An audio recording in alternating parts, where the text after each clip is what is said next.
Actually transgenders होते कौन है? ट्रांसजेंडर का मतलब कि एतातस्य परमेशवाचा शिखंडी चा महारथा, कि जिस देश में शिखंडी को भी किन्नर को भी महारथी की उपाधि मिली है, तो आप सोचिए कि वो देश कैसा होगा। आपको ऐसे कौन कौन से चैलेंजेस दिखते हैं ट्रांसजेंडर कम्युनिटी में? ये सबसे बड़ा चैलेंज तो हमारा ट्रांसजेंडर होना ही है। हम महिला टॉयलेट में जब जाते हैं तो वहाँ पे महिलाएं बड़ी एकदम से कशमकश में दिखती हैं, बहुत आश्चर्यजनक, पता नहीं कौन है। क्यों हुआ है आप? तो एक सबसे बड़ा चैलेंज कि भाई उनके बीच में जाएं कैसे। अनकंफर्ट जोन हमें दिया जाता है। किन्नर समाज को लेके बहुत सारे मिसकंसेप्शंस हैं। बोला जाता है कि उनसे दूर रहो, ये बच्चा चुरा के ले जाते हैं। कोई भी किन्नर मरता है तो बोलते हैं चप्पल से मारा जाता है। उनसे कुछ गलत मत बोलना, नहीं तो बहुत ज़्यादा आक्रोश में आ जाएंगे और तुम्हें श्राप दे देंगे। किन्नर समाज मुस्लिम समाज को बहुत जल्दी अडॉप्ट करता है। मैंने तो नहीं देखा कि कोई जरा किसी को उठा के लेके जाता है। नहीं, ये जीवन हमें दोबारा ना मिले। हमारी तो बद्दुआ भी दुआ में ही बदलेगी। हर जाति का किन्नर आपको किन्नर समाज में मिलेगा। ट्रांसजेंडर्स में मैरिज एक्सेप्टेबल है? विवाह जैसा पवित्र बंधन जो है स्त्री और पुरुष के बीच का है, ना कि किन्नरों का। किन्नर अगर शादी करें तो फिर वो किन्नर कैसे हुए? जैसे कि एक नॉर्मल ह्यूमन बीइंग की फिजिकल नीड्स होती हैं, ऐसे जो किन्नर है वो भी तो एक नॉर्मल ह्यूमन बीइंग है, उनकी भी तो कुछ फिजिकल नीड्स होती हैं। कि आपने कभी कुछ पैरानॉर्मल एक्टिविटी देखी है? ये पहली बार मैं आपके चैनल पे, आपके पॉडकास्ट के माध्यम से सीधी बोली। आज तक कभी किसी ने पूछा भी नहीं और ना मैंने किसी को बताया, लेकिन पहली बार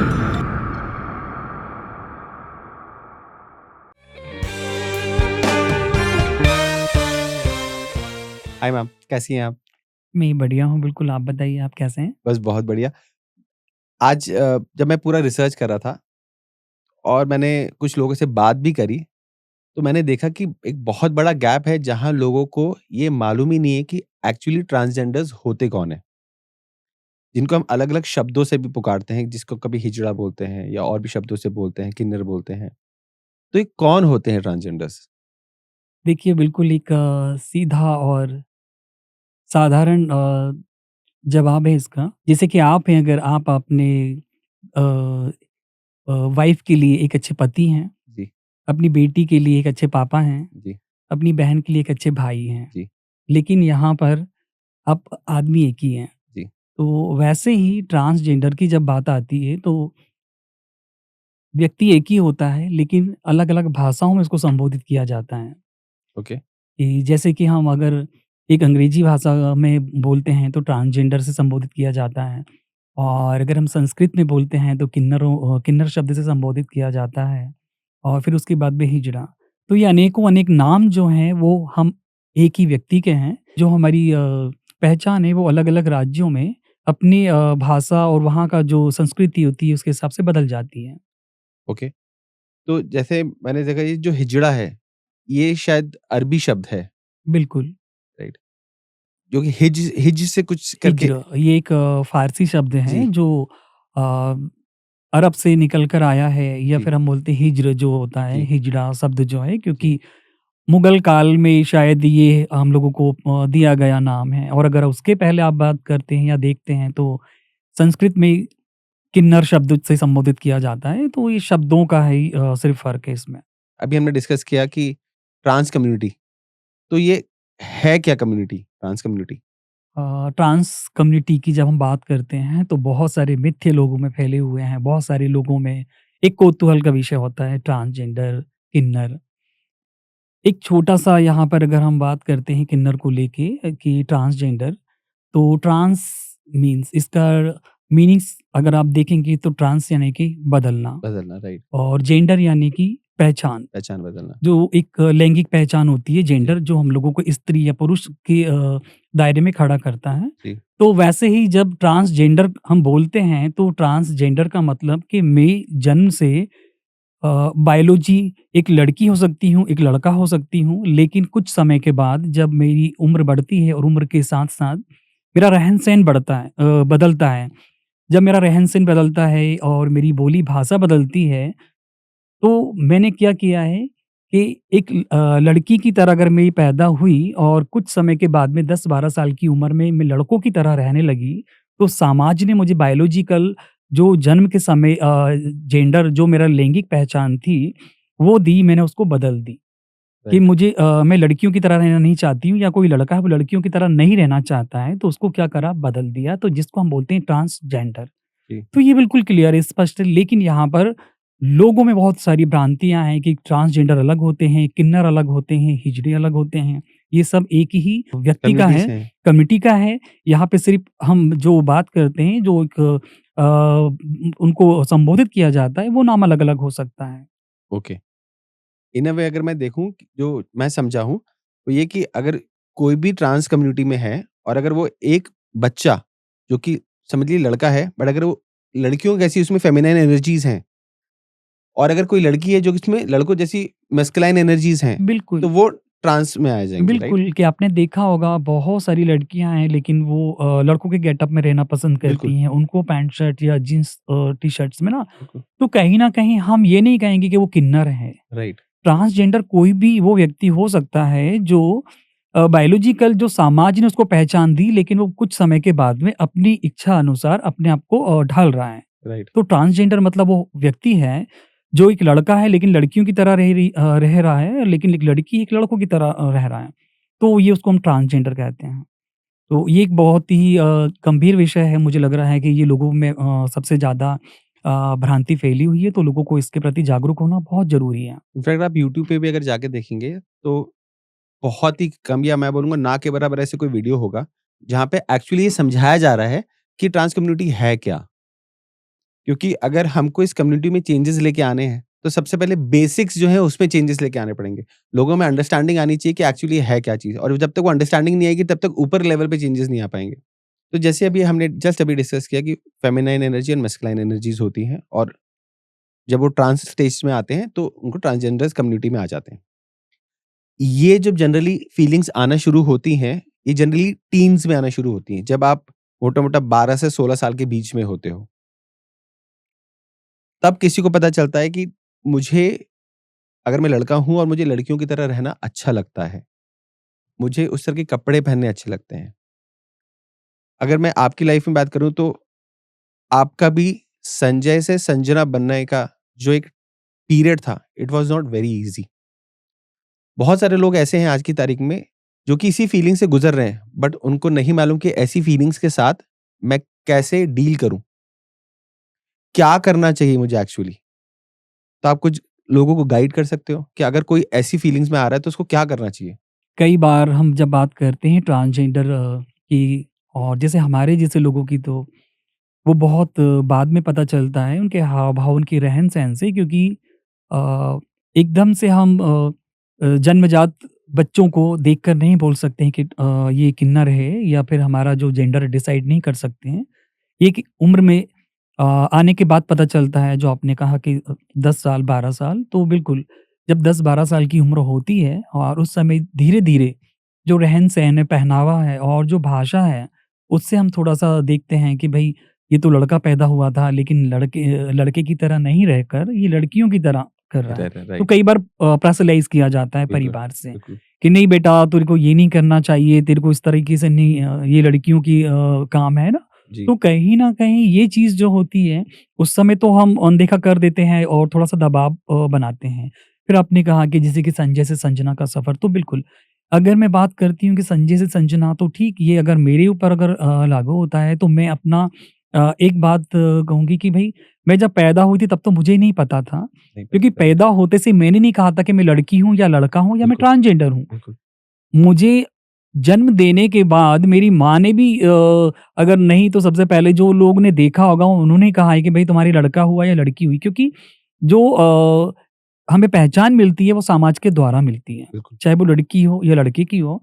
मैं बड़ी हुई, बड़े होने के बाद अगर मैं लड़कियों की तरह रहना पसंद कर रही हूँ, मुझे लड़कियों की तरह खेलना पसंद है, लड़कियों की तरह खाना बनाना पसंद है, या लड़कियों के साथ में रहना मुझे पसंद है, तो मुझे लगता है कि ये नेचुरल है। बिल्कुल, इसमें कोई मेरा खुद का दोष नहीं है, या मैंने इन सब चीज़ों को, क्योंकि ये तो एक नेचुरल गॉड गिफ्ट है राइट, कि जो भी हमारा रहा है, हम सिर्फ़ देह को देखकर डिसाइड नहीं कर सकते हैं कि ये लड़का है या ये लड़की है, क्योंकि ये बहुत बाद में पता चलता है बिल्कुल, कि एक उम्र में हो सकता है कि भई लड़के की तरह जन्म लेने के बाद में मैं लड़कियों की तरह ज़्यादा रहना पसंद कर रही हूँ, तो ये भी एक नेचुरल प्रकृति की देन है कि मेरी देह में एक लड़की है। तो मैं उस चीज़ को ज़्यादा उभार रही हूँ और उस उसमें रहना चाह रही हूँ। तो यहाँ पर जब ये स्थिति बनती है तो मुझे लगता है कि वो समय और स्थिति ऐसी होती है कि उस समय पेरेंट्स को जो भी हमारे परिवार के सदस्य होते हैं उनको समझने की ज़्यादा ज़रूरत होती है। क्योंकि यही वो एक स्थिति होती है जब बच्चा भटकता है। जब हम कहते हैं कि बच्चे कच्ची मट्टी होते हैं, उस समय हम उनको जैसा ढालेंगे। तो मुझे लगता है कि उस समय सबसे ज़्यादा ज़रूरत होती है उनको समझने की, उनकी भावनाओं को समझने की, आखिर वो ऐसा क्यों चाह रहे हैं। क्योंकि मेरे साथ में ऐसा नहीं हुआ है, लेकिन आजकल आपने कहा है कि यूट्यूब देखें या बहुत सारी सोशल मीडिया साइट्स पे बताया जाता है। लेकिन मैं ये भी नहीं कहूँगी कि वहाँ पे 90% सभी सही जानकारियाँ होती हैं, क्योंकि वहाँ पर अगर आप देखेंगे तो ट्रांसजेंडर के बारे में कोई ट्रांसजेंडर व्यक्ति नहीं बताता होता है, बिल्कुल, क्योंकि हमारे बारे में हम बेहतर जानते हैं। बिल्कुल, ना कि अब किसी किसी ऐसे व्यक्ति को जिसने सिर्फ़ पढ़ा हो, सिर्फ़ देखा हो और अगर कुछ समय बिताया हो तो वो हमारी जीवनी हमें परिभाषित नहीं कर सकता। बिल्कुल, तो यहाँ जो हमारा दर्द, हमारी वेदना, जो हमारी भावना है वो हम ही समझ सकते हैं, हमें अच्छे तरीके से रख सकते हैं। तो यहाँ पे परिवार में जो भी व्यक्ति क्लोज़ होता है या तो फिर मेरी माँ हो सकती है, मेरी बहन हो सकती है। इवन मेरी बहन ने मुझे बहुत सपोर्ट करा, क्योंकि हम बचपन में साथ में रहते थे और सबसे ज़्यादा वो सपोर्ट करती थी। तो हमेशा मेरे फ़ेवर में बोलना है। तो ये चीज़ होती है। तो अभी तो हम देख ही रहे हैं कि बहुत जागरूकता है, बहुत अवेयरनेस है ट्रांसजेंडर के बारे में, क्योंकि हर जगह बात होती है। लेकिन पहले ऐसा नहीं था। तो मुझे लगता है कि उन पेरेंट्स को ज़्यादा ध्यान देना चाहिए और उस बच्चे की जो मनोस्थिति है उसको समझने की बहुत ज़्यादा ज़रूरत होती है। ना कि आपने ये देखा कि भई लड़का है और लड़कियों की तरह रह रहा है तो वो मतलब कोई डिज़ीज़ है या उसको कोई बीमारी है, हाँ, नहीं। पेरेंट्स यही करते हैं। उसको बिल्कुल। झाड़-फूँक करवाना, साइकोलॉजिस्ट के पास ले जाना कि देखो इसकी क्या प्रॉब्लम है, इसके थॉट्स में इनफैक्ट वो साइकोलॉजिस्ट एंटी डिप्रेशन पिल्स देने लग जाते हैं। बिल्कुल, क्योंकि 1-2 केस मेरे पास में ऐसे आए कि उन्होंने बोला कि भई उसको ना किसी किन्नर की वो लग गई है, रूह लग गई है, उसके अंदर किन्नर समा गया है। तो ये बड़ा विचित्र सा लगता है मुझे। भई मैं अगर आज जो हूँ, तो क्या मेरे माँ-बाप भी बोल सकते हैं कि उसके अंदर कोई किन्नर घुस गया है? सही बात नहीं, है। क्योंकि जो नेचुरल है, आप उसे नहीं बदल सकते। ट्रू, हम बीमारी का इलाज कर सकते हैं, क्योंकि बीमारी का इलाज होता है, लेकिन जो गॉड गिफ्ट ईश्वर ने जो हमें दिया है, हम आत्मा का इलाज नहीं कर सकते हैं। तो सबसे पहली बात तो हमें ये समझना चाहिए, और जो स्थिति जिस समय बच्चा अपने भाव के माध्यम से अपने जो भी उसका भाव होता है, जो उसका रहन-सहन होता है, उसके माध्यम से जब वो समाज में अपने आप को प्रदर्शित करता है, तो उस समय समाज को चाहिए कि उसको एक्सेप्ट करे, स्वीकार करे और वो जिस स्थिति में जिस तरीके से रहना चाहता है, उसको उसी तरह स्वीकार करके बिल्कुल फ्रीडम और उसकी भावनाओं को समझते हुए अगर वो सारी सुविधाएँ जिसे हम एक लड़की को एक लड़के को देते हैं, वो परवरिश अगर उसकी वैसी हो, तो मुझे लगता है शायद कि आजकल जो बहुत सारी भ्रांतियाँ, बहुत सारे मिथ हैं, वो स्वतः खत्म हो जाएँगे। राइट। अगर ऐसी जगह पे कोई बच्चा है, तो क्या उसको अपना घर छोड़ के ट्रांस कम्युनिटी में जाके रहना चाहिए? मैं ऐसा तो नहीं कहूँगी कि रहना चाहिए, क्योंकि ये उस बच्चे की उम्र पे डिपेंड करता है और दूसरा है कि उसकी इच्छा क्या है? क्योंकि ये इच्छा पर निर्भर होता है कि आज मैं एक उम्र में थी, मुझे कोई समझने वाला नहीं था, है ना? मुझे लड़कियों की तरह रहना पसंद था, मैं लड़कियों की तरह रहना चाहती थी, लेकिन मुझे वो माहौल नहीं मिला या मुझे कोई समझने वाला नहीं मिला। तो ये मेरी खुद की इच्छा थी, ना कि मुझे कोई बोलता, क्योंकि मेरे परिवार से दबाव बनाया जाता था कि नहीं तुम्हें ऐसे रहना है, तुम्हें ऐसे रहना है। लेकिन मेरी इच्छा, क्योंकि बच्चा जो होता है, तो उसमें तो हम बच्चे को ही कहते हैं ना कि कई बार हम बच्चों की इच्छाओं का अनादर करते हैं, बच्चों की इच्छाओं को समझते नहीं हैं, उनको तवज्जो नहीं दी जाती है, महत्व नहीं दिया जाता है, तो कहीं न कहीं वो एक जो हीन भावना हमारे अंदर जब भर आती है, जब हमारे अंदर हीन भावना आती है, तो शायद फिर हम धीरे-धीरे समाज से, परिवार से कटने लगते हैं। फिर वो एकांकी जीवन हो जाता है। एकांकी जीवन मतलब कि हमने सोसाइटी से पूरा बायकॉट कर लिया है और फिर वहाँ से पूरे हमारे अधिकारों का हमसे दूर होना। राइट, तो ये एक बहुत बड़ा बदलाव होता है उस बच्चे के जीवन में। जहाँ से एक नया नाम दिया जाता है बिल्कुल। किन्नर, हिजड़ा ये। तो मुझे लगता है कि ये वो स्थिति होती है, ये वो समय होता है कि जहाँ पर बच्चे को सबसे ज़्यादा माँ-बाप और परिवार का सपोर्ट मिलना चाहिए, सहयोग मिलना चाहिए और उसकी एक काउंसलिंग पेरेंट्स के माध्यम से ही, ना कि किसी साइकियाट्रिस्ट या साइकोलॉजिस्ट की ज़रूरत नहीं है, क्योंकि ये बीमारी नहीं है। बिल्कुल, क्योंकि माँ से ज़्यादा बेहतर और पिता से ज़्यादा बेहतर कोई नहीं समझ सकता है बच्चे बिल्कुल, को। बिल्कुल। तो मुझे लगता है कि यहाँ पर ध्यान देना चाहिए उन पेरेंट्स को, जहाँ पर जब भी उनको ऐसा कुछ लगता है, तो ऐसी जगह पर पेरेंट्स को, उन लोगों को सबसे ज़्यादा अपने बच्चे पर ध्यान देकर उसकी भावनाओं के साथ एक्सेप्ट करें उसको। राइट। बहुत सारे ट्रांस कम्युनिटी के लोग हैं, जिनको माँ-बाप का सपोर्ट मिला है। बट आज भी अगर मैं छोटी सिटीज़ की बात करूँ, गाँव की बात करूँ, तो वहाँ पे माँ-बाप का सपोर्ट नहीं मिल पाता है। तो अगर ऐसी स्थिति में कोई बच्चा फँसा हुआ है, तो उस समय उसकी मनोस्थिति को देखते हुए उस बच्चे को क्या करना चाहिए? यहाँ पर 2 चीज़ होती हैं, क्योंकि एक तो सरकारी गाइडलाइन भी होती हैं। आजकल बहुत सारी संस्थाएँ ऐसी जो ट्रांसजेंडर के लिए काम कर रही हैं। तो मुझे लगता है कि उस समय में ये देखना होगा कि बच्ची की उम्र क्या है, सबसे पहले तो। अगर बच्ची की उम्र 18 से नीचे है, तो शायद मुझे लग रहा है कि वो पेरेंट्स की ही निगरानी में उसको हमें काउंसलिंग की ज़रूरत है। और दूसरा, जो भी इन ट्रांस कम्युनिटी के लिए काम कर रहे हैं, जो भी संस्थाएँ काम कर रही हैं, तो उनसे संपर्क करना ज़रूरी होता है। और पेरेंट्स की काउंसलिंग भी बहुत ज़रूरी है, क्योंकि यहाँ पे फैमिली काउंसलिंग इस समय मुझे लग रहा है कि बहुत ज़रूरी होती है। और ये उन पेरेंट्स के लिए बहुत ज़रूरी है, जिस परिवार में या रिश्तेदार में ये सब देखने को मिलता है। क्योंकि ज़्यादातर जहाँ भी उन्होंने देखा कि हमारा बच्चा ऐसा है, तो उसको मेंटली बहुत ज़्यादा टॉर्चर करते हैं, बहुत ज़्यादा मानसिक प्रेशर होता है, और कई बार बच्चा जो सुसाइड करने की स्थिति में भी आ राइट, जाता है ना। करा भी है लोगों ने। बिल्कुल, तो ये वो स्थिति होती है जहाँ पर वो अपने भावनाओं को दबा के रखता है, किसी से बोल नहीं सकता है कि मैं किसी को बोलूँगा तो मेरी हँसी उड़ाई जाएगी। बिल्कुल, तो ये स्थिति बहुत नाजुक होती है, और उस समय उसका जो फैसला होगा, तो मुझे लगता है कि वो बहुत ज़्यादा उसके लिए या उसके जीवन के लिए बहुत घातक हो हो सकता सकता है। है।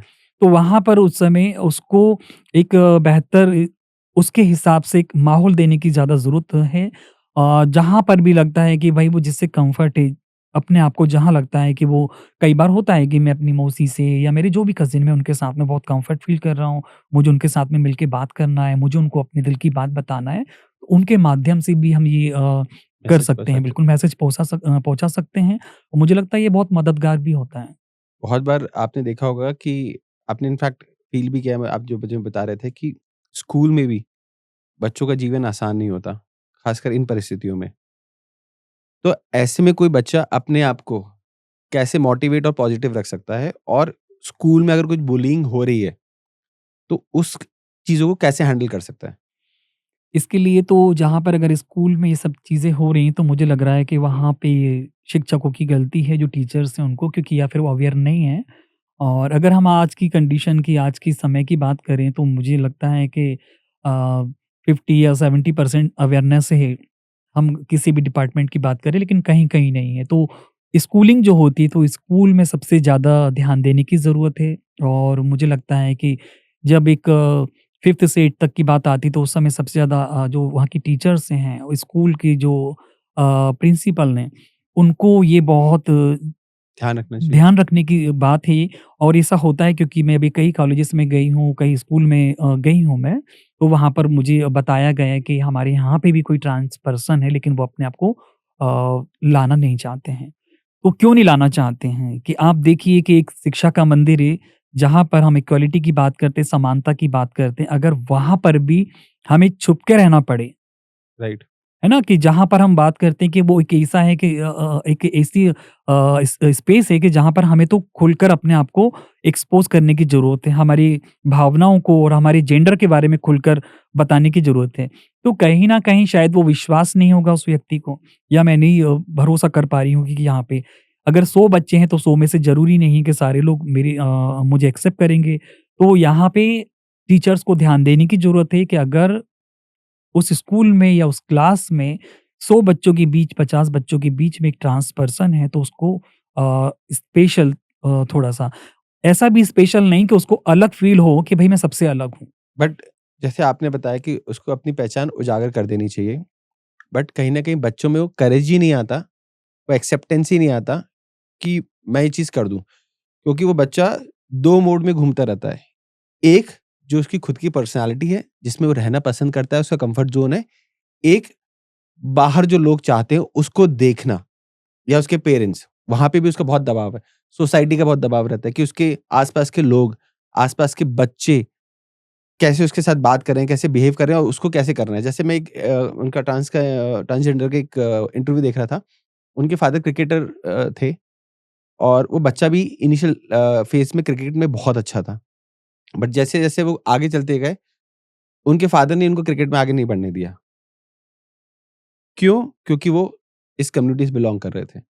उनके फादर ने इनको ढंग से एक्सेप्ट नहीं किया। बाद में जो भी चीज़ें हुई, वो हुई इनकी अच्छी लाइफ़ में उनकी लाइफ़ में पॉज़िटिव चीज़ें हुई। बट इनिशियल फेज़ उनकी लाइफ़ में भी ये था। तो अगर किसी बच्चे को अपनी आइडेंटिटी को उजागर करने के लिए करेज लेके आना है, तो करेज कैसे लेके आए? क्या माइंडसेट होना चाहिए उस समय उसका? सबसे पहली बात कि अगर मुझे परिवार से ही डिनॉय कर दिया गया है, मेरी हरकतों को देखते हुए, मेरे को परिवार से ही बहुत प्रेशराइज़ किया गया है। तुम ऐसे नहीं हो, तुम्हें ये करना चाहिए, तू लड़का है, तुझे ये नहीं करना चाहिए, लड़कियों की तरह हरकत नहीं करना चाहिए। तो वहाँ से मेरा सब कुछ बंद हो जाता है, खत्म हो जाता है। जब मेरा परिवार मुझे एक्सेप्ट नहीं कर रहा है क्योंकि हार थक के मुझे कहीं पर भी बाहर रहना, लेकिन शाम को मुझे घर ही जाना है ना, बिल्कुल। तो घर ही जाना है, तो जब मुझे घर में ही एक्सेप्ट नहीं किया जा रहा है तो फिर मैं किसी बाहर है ना, तो यहाँ पर जो मैंने बताया कि भई परिवार में फैमिली काउंसलिंग होना बहुत ज़रूरी है। और अगर पेरेंट्स सपोर्ट करते हैं कि बेटा तुम्हें जैसे हो हम वैसे एक्सेप्ट कर रहे हैं, कोई दिक्कत नहीं है, हमें दुनिया से कोई मतलब नहीं है। पेरेंट्स को भी ये जानना ज़रूरी है कि एक ऐसा समाज भी है हमारे बीच में, हमारे समाज में, जहाँ पे हो सकता है कि शायद तुम उनसे संबंधित कुछ रखते हो ना, उसके बारे में भी बात करना बहुत ज़रूरी है कि उस बच्चे को उस समाज के बारे में बताया जाए, उस समाज के कल्चर के बारे में बताया जाए उस उम्र में, जब वो अपने आप को अलग फ़ील कर रहा है कि बेटा वो भी तो हैं, वो देखो ऐसा है, तुम्हें घबराने की ज़रूरत नहीं, हम तुम्हारे साथ में हैं, तुम्हें जैसे रहना है, जो पहनना है, बिल्कुल। जब ये चीज़ परिवार की तरफ से आती है, तो मुझे लगता है कि ये समझ लो कि हमारे लिए तो पूरी दुनिया की ताकत हमें मिल गई है। लेकिन जब परिवार अगर इन चीज़ों से हमें दूर रखता है और हमें दबाव डालेगा, तो वहाँ से फिर हम तो पूरे तरीके से समाप्ति हैं। तो यहाँ पे उस समय ज़रूरी है कि उस बच्चे को पेरेंट्स अगर परिवार में ही रहेगा ना, तो बच्चा जो परिवार में है तो माँ से ज़्यादा क्लोज़ रहता है, माँ को ज़्यादा पता होता है, उसके बाद में आस-पास के लोग। तो जब वो उम्र होती है तो पेरेंट्स को ज़्यादा ध्यान देने की ज़रूरत है और पेरेंट्स को ही उसको एक सारी चीज़ों के बारे में बताने की ज़रूरत है। जो मैं बार-बार बोल रही हूँ कि कल्चर और समाज ये सारी चीज़ें जग ज़ाहिर हैं। उनका उसके मन में जो डर है वो निकालने की ज़रूरत सबसे ज़्यादा है। आप एक राजपूत फैमिली से बिलॉन्ग करती हैं जी, और आई एम प्रिटी श्योर कि वहाँ पे एक्सेप्टेंस इतनी जल्दी नहीं आया होगा। बिल्कुल। जब आप उस स्थिति में थी तो आपने क्या किया था फिर? मैंने कहा ना कि अभी और पहले हम आज से 16-17 साल पहले की बात करें तो वो समय अलग था, ये समय अलग है। लेकिन कहीं न कहीं होता है कि एक जो डीएनए वाली बात होती है तो उसका असर होता है और क्योंकि मेरे फादर भी पुलिस में थे, तो ये सब चीज़ें या मेरा रहन-सहन, मेरी जो हरकतें वो बिल्कुल पसंद नहीं थी किसी को भी, मेरे ब्रदर को पसंद नहीं थी। तो कहीं न कहीं वो गुस्सा देखती थी। तो सेम वो मैंने देखा है कि भई मेरे को थोड़ा-सा दबाव, लेकिन मेरी सिस्टर जो है मुझे सपोर्ट करती थी क्योंकि वो मुझे चोटी करना है, लिपस्टिक लगाना है, बचपन से वो सारी चीज़ों का ऐसा। तो एक तरफ से मुझे सपोर्ट, तो मैं थोड़ा-सा ज़्यादा क्लोज़ और आज भी मुझे सपोर्ट उसी का है। तो ख़ैर अब तो मतलब बहुत सारी चीज़ें बदल गई हैं क्योंकि पहले स्थिति कुछ और थी, आज बहुत अलग है। अलग है। तो पहले तो हम शायद हमारे जैसे लोगों के बारे में बात भी नहीं की जाती थी या फिर लोग जानते ही नहीं थे। किन्नर समाज को एक टैबू माना जाता था बहुत बड़ा। बिल्कुल। और आज आप देख रहे हैं कि ट्रांसजेंडर के लिए, किन्नर समाज के लिए आजकल सोशल मीडिया प्लेटफ़ॉर्म या कहीं पर भी देखेंगे बात होती है। हमारे हक की बात होती है, मान लीजिए सर्वोच्च न्यायालय ने हम लोगों को अपनी पहचान दी है, तो यहाँ पर अगर आप देखेंगे कहीं न कहीं बड़ा एक बदलाव आया है। तो आज की स्थिति में और पहले की स्थिति में बहुत फ़र्क है। तो आज वो स्थिति या वो ज़्यादा बच्चों को फेस नहीं करना होता है, इंटरनेट की दुनिया है, वहाँ पे सर्च करके अपने बारे में कह सकें हैं। तो ये चीज़ आज मेरे ख़्याल से आसान हो गई है। ठीक है, आपने बताया कि बहुत सारे जो लोग हैं उनको पेरेंट्स से हेल्प लेनी चाहिए, परिवार वालों से हेल्प लेनी चाहिए। बट अगर कोई सोचता है कि मुझे ट्रांस कम्युनिटी जॉइन कर लेनी चाहिए या फिर कोई ऑलरेडी ट्रांस कम्युनिटी में है, उसको बाहर आना चाहिए या नहीं आना चाहिए? तो मेरे 2 सवाल हैं इधर, किसी को ट्रांस कम्युनिटी जॉइन करना चाहिए, नहीं करना चाहिए? और जो ऑलरेडी है, उसको बाहर आना चाहिए, नहीं आना चाहिए? जो लोग ट्रांस कम्युनिटी जॉइन करना चाहते हैं, तो मुझे लगता है कि उनको ट्रांस कम्युनिटी जॉइन करने की ज़रूरत ही नहीं है। क्योंकि जॉइन करने का मतलब क्या होता है कि भाई हम कुछ पढ़ के कुछ जॉइन कर रहे हैं। जो ऑलरेडी पहले से हम गॉड गिफ्ट हैं कि भाई हम कोई बनाए हुए नहीं हैं कि हमें कुछ जॉइन करना पड़े।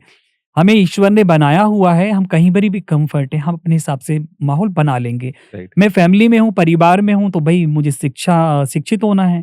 मेरे को एक अच्छी शिक्षा जो है वो नया आयाम देगी, मेरे को ग्रोथ मिलेगा। मैं समाज के बीच में रहकर उच्च शिक्षा हासिल कर जैसे एक लड़की या लड़का डॉक्टर, इंजीनियर, पायलट जो बनते हैं ना आईएएस, आईपीएस, हम वो बने। बन सकते हैं। तो ट्रांस कम्युनिटी राइट। जॉइन करने का कोई मकसद ही नहीं, कोई उद्देश्य ही नहीं है। भई ट्रांस कम्युनिटी अपनी जगह पर है, वो हमारा कल्चर है, जुड़ सकते हैं, जुड़े रहने में कोई दिक्कत नहीं। जुड़ने का मतलब पहले से जो व्यक्ति ट्रांस है, तो जॉइन करने का सवाल ही नहीं होता है और हम लोगों को अपना समुदाय छोड़ने की ज़रूरत ही नहीं है। हम वहाँ रहकर भी आज मैं मंगलवारे में रहकर बहुत कुछ कर रही हूँ, मेरी समाज का सपोर्ट है मुझे, तो मुझे छोड़ने की तो ज़रूरत नहीं पड़ी ना, क्योंकि मुझे गुरु का सपोर्ट मिल रहा है और मैं बहुत कुछ कर भी रही हूँ और मैं चाहती हूँ।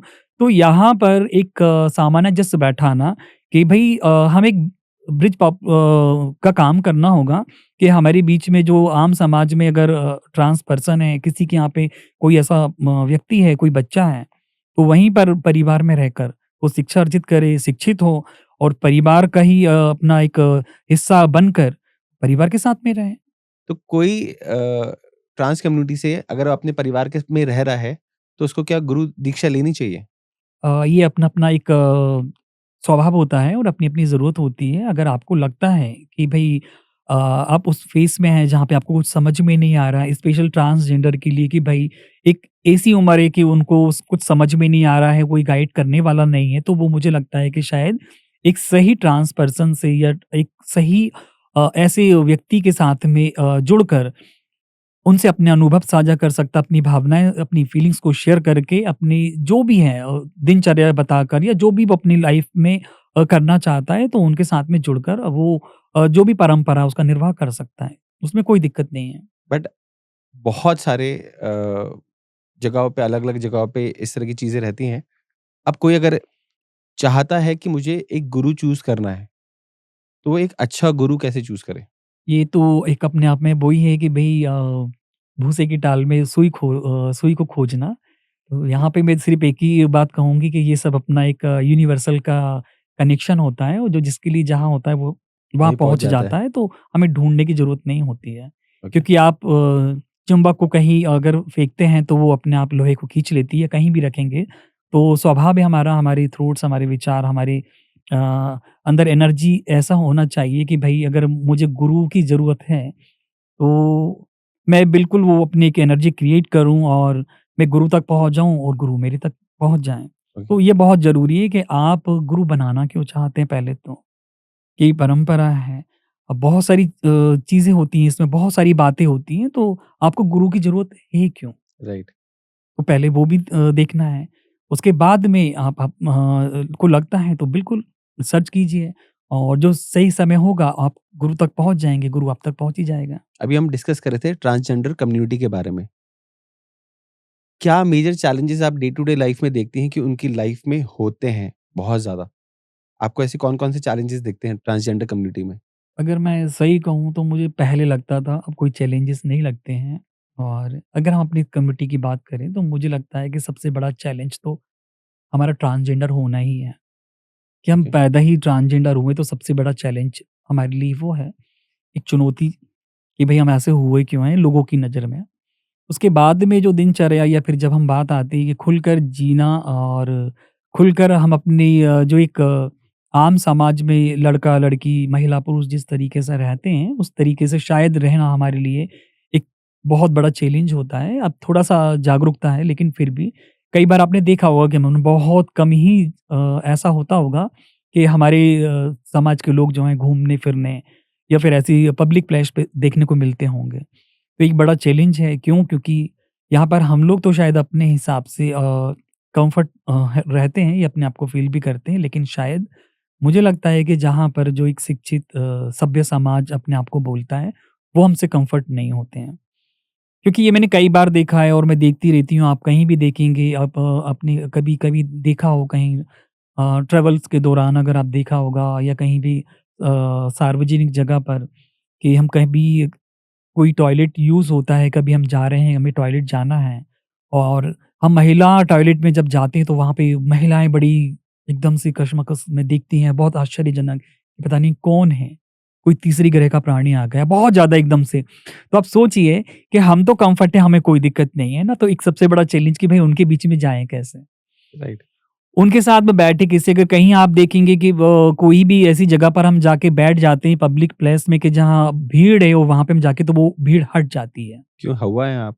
वही तो कि मतलब सोचने वाली, हमें कभी नहीं लगता कि हम अलग हैं, मैंने कभी अपने आप को अलग नहीं समझा, तो एक हमारे लिए चैलेंज है कि हम लोगों में कैसे जो व्यक्ति जानता है, जो समझता है आजकल सोशल मीडिया के माध्यम से तो हो सकता है कि 1-2 लोगों को अच्छा रिस्पॉन्स मिल रहा हो, सम्मान मिल रहा हो, बहुत ज़्यादा समझते हों, लेकिन बाकी लोगों के लिए एक वही होता है। क्यों? क्योंकि कहीं न कहीं उन्होंने बहुत ज़्यादा गलत धारणाएँ बना रखी हैं, जो उन्होंने सुन रखा है और जो पुराने टाइम से कि वो ऐसे होते हैं, किन्नर के पास नहीं जाना चाहिए, तो वो एक डर जो उनके मन में हमेशा रहता है, जिसकी वजह से वो दूरियाँ बनाते हैं हमसे। तो एक सबसे बड़ा चैलेंज हमारे लिए ये होता है कि समाज की मुख्य धारा में हमें किस तरीके से आना है, समाज के बीच में हमें कैसे रहना है, एक आम सोसाइटी में हम घर लेके कैसे रह सकते हैं।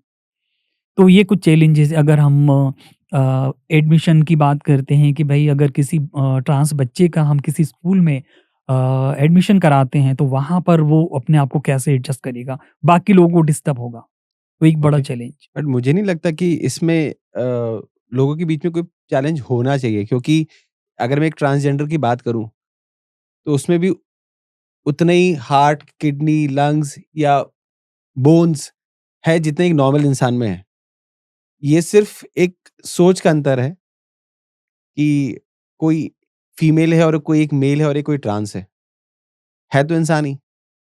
बिल्कुल, मैंने कहा कि भई मैं तो बिल्कुल मानती हूँ, मैंने तो अपने आप को आप कभी वैसे ही साँस ले रहे हो, वैसे ही खा रहे हो, वैसे ही पी रहे हाँ, हो, वैसे ही बात कर रहे सेम। हो, जैसे हम बात कर रहे हैं। तो यही तो कि आज आप देखिए कि हर व्यक्ति आप में, हम में क्या फ़र्क है? कोई फ़र्क नहीं है। जिस प्रकृति ने जि ईश्वर ने स्त्री को रचा, पुरुष को रचा वैसे ही किन्नर को रचा। राइट। भई जिस माँ के गर्भ से स्त्री जन्म लेती है, पुरुष जन्म लेता है, उसी माँ के गर्भ से हमारा भी जन्म होता है। लेकिन वही समाज, वही परिवार हमको अलग कर देता है। क्यों? सिर्फ़ उनके अनुकूल नहीं होने की वजह से कि भई हमने तो लड़के को जन्म दिया था, लड़की की तरह रह रहा है। तो इस बात से हमने उसको दरकिनार कर दिया कि नहीं तू अलग है। तो अलग क्या हुआ इसमें? तो ये एक बड़ी अपने आप में सोच अलग हो गई। सोच अलग हो गई है कि समाज के अनुकूल जो पुरानी परंपराएँ हैं, जो नियम, जो कल्चर समाज में है, शायद उनके अनुकूल हम नहीं चलते हैं। क्योंकि हर व्यक्ति को अपने हिसाब से जीने का अधिकार है, पहनने का अधिकार है, खाने का अधिकार है। तो समाज में मुझे लगता है कि भई अगर एक लड़की लड़के की ड्रेस पहनना चाह रही है, आपने देखा होगा कई बार कि बहुत सारी लड़की हैं जो टॉम बॉय रहती हैं। उन्होंने घर जाके अपना कैसा भी कपड़े या कुछ एक लड़का है, लड़का घर जाके जब भी कपड़े उतार के फेंकता है, यहाँ-वहाँ फेंकेगा तो माँ उससे कुछ नहीं कहेगी। लेकिन वहीं अगर एक लड़की जाके कपड़े-वपड़े इधर-उधर फेंकती है तो अरे! ये क्या है? कुछ शर्म है कि नहीं है? तो ये तो हमारे घर से ही शुरू होता है ना, तो कम्फर्ट अनकम्फर्ट ज़ोन हमें दिया जाता है। मैं रिसर्च कर रहा था और मैंने देखा कि जब राजा-महाराजाओं का टाइम हुआ करता था, तो उस समय किन्नरों को बहुत अच्छी-अच्छी पोज़ीशन्स दी जाती थी। जब ये ब्रिटिश काल आया और उन्होंने जो लॉज़ निकाले, तब ये समाज से अलग हुए हैं। आज भी ऐसी कई सारी कंट्रीज़ हैं, जहाँ पे एक नॉर्मल मेल, फीमेल और एक ट्रांसजेंडर में किसी भी तरह का कोई भेदभाव नहीं किया जाता। मतलब वो तीनों वर्ग में वो लोग ऐसे काम कर रहे होंगे जैसे वो नॉर्मली काम कर रहे हैं।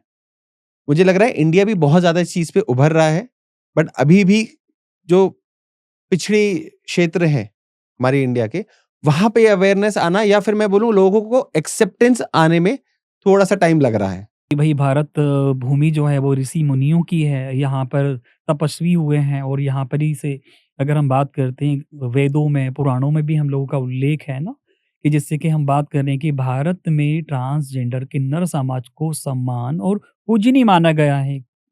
बिल्कुल। एतातस्य परमेश वाचा शिखंडी च महारथा कि जिस देश में शिखंडी को भी, किन्नर को भी महारथी की उपाधि मिली है, तो आप सोचिए कि वो देश कैसा होगा। सही बात है। इसीलिए किन्नर कल्चर या किन्नर हम जो परंपरा की बात करते हैं, हमारे भारत में ही देखने को मिलता है। मांगलिक कार्यों में जाते हैं, शादियों में, विवाहों में, आशीर्वाद। उसके बाद में क्योंकि त्रेता में ही भगवान राम ने वरदान दिया था, जो रामचरितमानस में भी इसका उल्लेख है कि भई वनवास के दौरान जो है राम जी द्वारा किन्नरों को वरदान दिया था कि द्वापर द्वापर की बात, कलयुग में आपका ही अधिपत्य होगा, आपका शासन, सत्ता, सम्मान और आशीर्वाद फलित-फूलित होंगे। और वो तो होना भी शुरू हो गया होना है। होना भी शुरू हुए, क्यों? क्योंकि एक तरह से हम बोलें कि भई अगर हम ये सब बातों को मिथ्य कहें, झूठ कहें, तो मैं कहती हूँ कि अगर मैं थोड़ी देर के लिए मान भी लेती हूँ कि सब कहने की बातें हैं, तो मैं बोलती हूँ कि आज मैं यहाँ पर आज आपके सामने पॉडकास्ट में हूँ।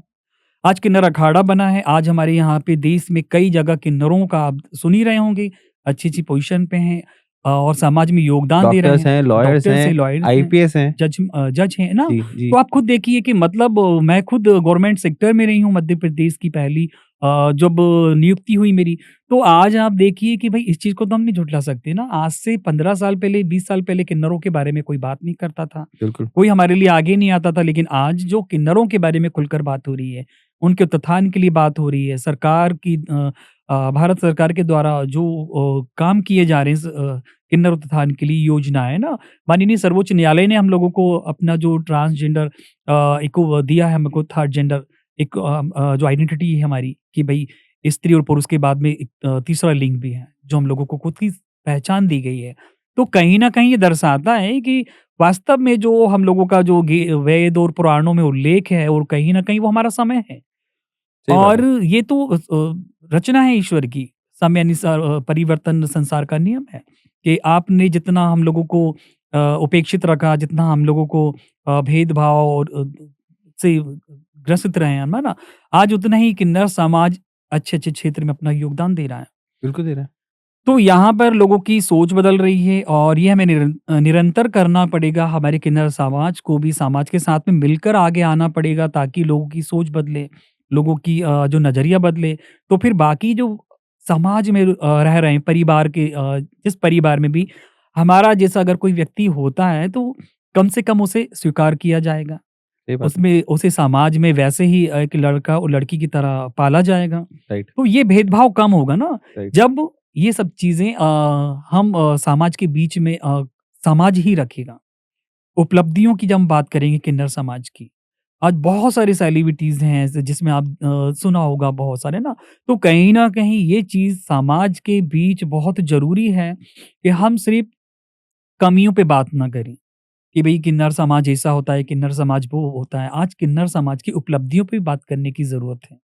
क्यों? क्योंकि समाज में अगर आपको एक सामंजस्य बिठाना है और आप चाहते हैं कि जो यूथ है, जो ट्रांस बच्चे हैं या जिनके साथ में हरासमेंट होता है या जो सुसाइड की स्टेज पे चले जाते हैं, उनके साथ में बहुत ज़्यादा, तो आज उनको बहुत ज़रूरी है कि परिवार में बाकी किन्नरों की उपलब्धियों के बारे में बताया जाए, पढ़ाया जाए और उनके कल्चर के बारे में पढ़ाया जाए, जिससे कि उनका कॉन्फिडेंस बढ़े, उनका आत्मविश्वास बढ़े और उनकी सोच बदले। वो हिम्मत आएगी परिवार और समाज का जो भी है सामना करने का, ये बहुत राइट। ज़रूरी है। मैं इसमें 2 बात ऐड करना चाहता हूँ। मेरी राय है और ये मेरा सोचना है कि जो अदर लिखा हुआ है ना, हुँ। इसमें सीधे-सीधे लिखना चाहिए ट्रांसजेंडर, जिससे कि लोगों में सीधे-सीधे एक्सेप्टेंस आए, ये अदर क्या होता है? कोई 10-10 तरह की चीज़ें तो होती नहीं है। अदर में वो इसलिए हुआ था शायद मेरे ख़्याल से वो एलजीबीटीक्यू का चल रहा था बड़ा उस समय भी झगड़ा और अभी भी ओके, शायद वो कुछ चल रहा है, तो वो जी, एलजीबीटीक्यू अदर मतलब कि एक कोई गे कम्युनिटी है, उसके बाद में लेस्बियन, ट्रांसजेंडर तो है। बट अभी हमारे यहाँ उसको हाँ, परमिट लेकिन नहीं नहीं हुआ है हुआ ना है, लेकिन पास नहीं हुआ है अदर उसका। में कि तो ये उन लोगों का था, फिर वो अदर में कौन-कौन आ सकते हैं क्योंकि ये सब पॉलिसी का हिस्सा था और ये सब हुँ, चीज़ जब गई ड्राफ्ट में, हुँ, तो ये जितने भी लोग थे बड़े, उन लोगों ने सब ड्राफ्ट में अपना भेजा तो हमें लगा कि नहीं सब एक ही हैं क्योंकि सबका अपना अलग-अलग ओरिएंटेशन होता है, तो ये ज़रूरी भी है, तो वो उस कैटेगरी में डालने के लिए। कैटेगरी में डाला गया। हुँ, तो यहाँ पे किन्नर जो है कि हमें सिर्फ़ पुरुष और महिला वर्ग जो कॉलम में दिया जाता है, उसके बाद अदर यानी कि किन्नरी है वो अदर में। ओके, अब उसके अलावा जो इनकी टाइपोलॉजी हो सकती है वो, ओके, लेकिन पहचान किन्नरी से ही होती है उनकी। राइट। दूसरा जो मैं मेरी राय ये है कि आम लोगों के बीच में किन्नर समाज के लोगों को अपॉर्च्युनिटी देनी चाहिए। जैसे मैं फ्लिपकार्ट की बात करूँ, बहुत हुँ, अच्छा काम किया उन्होंने। पहले 20 किन्नर उनके यहाँ काम कर रहे थे। उनका काम देखते हुए उन्होंने फिर निकाला कि 435 लोग उनको और चाहिए। मतलब समथिंग फिगर ऐसी था, 400 कुछ का फिगर था, जितना मुझे ध्यान आया 435 का फिगर था। तो कहीं न कहीं उन्होंने काम करके दिखाया होगा, राइट? तो अगर जितने भी लोग आज ये पॉडकास्ट सुन रहे हैं, अगर वो हर ऑफ़िस में 2-2 4-4 पोस्ट भी अगर ऐसे निकालना शुरू कर दें, तो ऐसे एम्प्लॉयमेंट बढ़ता चले जाएगा। और जो हम देखते हैं ना कि रेड लाइट्स पे लोग माँग रहे हैं, बधाई माँग रहे हैं या और जगह माँग रहे हैं, या आजकल बहुत सारे किन्नर समाज से लोग एज़ अ सेक्स वर्कर काम कर रहे हैं। उनको वो सब काम नहीं करना पड़ेगा और वो भी अपना टैलेंट लेके बाहर आ पाएँगे और अपने आप को प्रूव कर पाएँगे कि ठीक है, हम में किन्नर समाज से ज़रूर है, बट हम में भी उतना ही टैलेंट है जितना एक नॉर्मल लड़की एक नॉर्मल लड़के में हो सकता है। ये मेरा ऐसा सोचना है। नहीं, बिल्कुल, क्योंकि कोई भी चीज़ एकदम से नहीं बदली जा सकती है, क्योंकि हम एकदम से किसी चीज़ में परिवर्तन नहीं ला सकते। बरसों से समाज उपेक्षित रहा है, किन्नर समाज का तो कोई अस्तित्व रहा नहीं, समाज में कोई स्थान नहीं रहा है ना। एसटी-एससी का अभी-अभी धीरे-धीरे जो है जाति, वर्ण व्यवस्था इन चीज़ों पे ही बात हुई है। फिर किन्नर तो बहुत अलग ही है, लेकिन ठीक है, अपने समय पर जो है नियति ने निर्धारित किया हुआ होता है कि भई कब किसका क्या रोल है, कब किसको क्या दिया गया है, तो वो अपने लिए करेगा। तो वही हमारे साथ भी है कि शायद जो रामचरितमानस का उल्लेख है ये कलयुग है, तो कलयुग में हमारा जो है वास्तव में एक वो जो उनका चरितार्थ हो रहा है भगवान राम का कि भई आज हमारे यहाँ पे देख रहे हैं कि किन्नर समाज आगे आ रहा है, समाज के हर क्षेत्र में अपना योगदान दे रहा है, समाज में स्थापित हो रहा है। तो धीरे-धीरे होगा वो, चाहे वो किसी भी क्षेत्र क्यों क्यों? क्योंकि पहले हम लोगों को कोई भी ऐसा स्थान नहीं था, हमारे लिए कोई ऐसा रिज़र्वेशन नहीं था। लेकिन आज बात हुई है, पहल हुई है, तो आगे चलकर शायद मुझे लगता है कि आने वाले कुछ 2, 4, 10, 15 सालों में बहुत बदलाव आ जाएगा और किन्नर समाज को भी आप देखेंगे एक नई स्थिति, एक नई छवि में। किन्नर समाज को लेके बहुत सारे मिसकंसेप्शंस हैं। जैसे बोला जाता है कि उनसे दूर रहो, ये बच्चा चुरा के ले जाते हैं। उनसे गलत नहीं बोलना, वो बददुआ दे देंगे, तो तुम्हारी ज़िंदगी खराब हो जाएगी। या फिर बोला जाता है कि उनसे कुछ गलत मत बोलना, नहीं तो वो बहुत ज़्यादा आक्रोश में आ जाएँगे और तुम्हें श्राप दे देंगे। Something like that. इस तरह की देखिए भ्रांतियाँ क्यों हैं? और भी अलग-अलग तरह की बहुत सारी भ्रांतियाँ हैं, इस तरह बिल्कुल, की बिल्कुल। भ्रांतियाँ क्यों हैं? देखिए इसमें कुछ तो भ्रांति कह सकते हैं और कुछ सच्चाई भी है क्योंकि ये सब मिक्सअप रहता है। दूसरा कि जैसे कि आपने बोला कि भई बहुत खराब होते हैं, श्राप दे देंगे, है ना? तो मैं नहीं मानती बिना आग जलाए धुआँ नहीं उठता है। बैठे-बैठे भई आज मैं किसी को श्राप थोड़ी ना दे दूँगी। ट्रू। जब तक मेरे आत्मसम्मान, मेरे आत्म-स्वाभिमान को ठेस नहीं पहुँचेगी। और होता है कई बार अग्रेसिव या सारे ये व्यावहारिक नेचर है हमारा और इसमें ऐसा कुछ गलत नहीं है। और कहते हैं ना कि माँ-बाप अगर अपने बच्चे को डाँटते भी हैं, मारते भी हैं, अगर गाली भी देते हैं तो उसके लिए आशीर्वाद होता है। किन्नर समाज कभी भी किसी को दिल से बद्दुआ नहीं देता है, हम दिल से किसी के लिए गलत नहीं बोलते हैं क्योंकि हमारी तो बद्दुआ भी दुआ में ही बदलेगी, है ना? परिणाम तो ईश्वर को देना है, हमें सही थोड़ी बात ना। है। लेकिन अगर हम बात करते हैं कि किन्नर की दुआ और बद्दुआ दोनों में ही हाँ, वास्तव में वो है कि एक थोड़ा-सा ज़्यादा प्रभावशाली, शक्तिशाली होती है। उसके पीछे एक लॉजिक अगर हम देखें, एक कारण देखें, तो आप देखिए कि एक व्यक्ति है जिसको बचपन में ही परिवार त्याग देता है, समाज उसका बहिष्कार कर देता है। जहाँ उसकी माँ-बाप, भाई-बहन एक परिवार में रहकर जहाँ से उसे प्रेम और जो एक माता-पिता जो एक परिवार होता है वो एक प्लैनेट्स का हाउस है ना कि मतलब जो परिवार होता है वो भी एक ग्रहों का ही घर है। क्योंकि माता-पिता माँ चंद्रमा की कारक है, पिता सूर्य का कारक है, भाई-बहन मंगल, बुध के कारक है ना।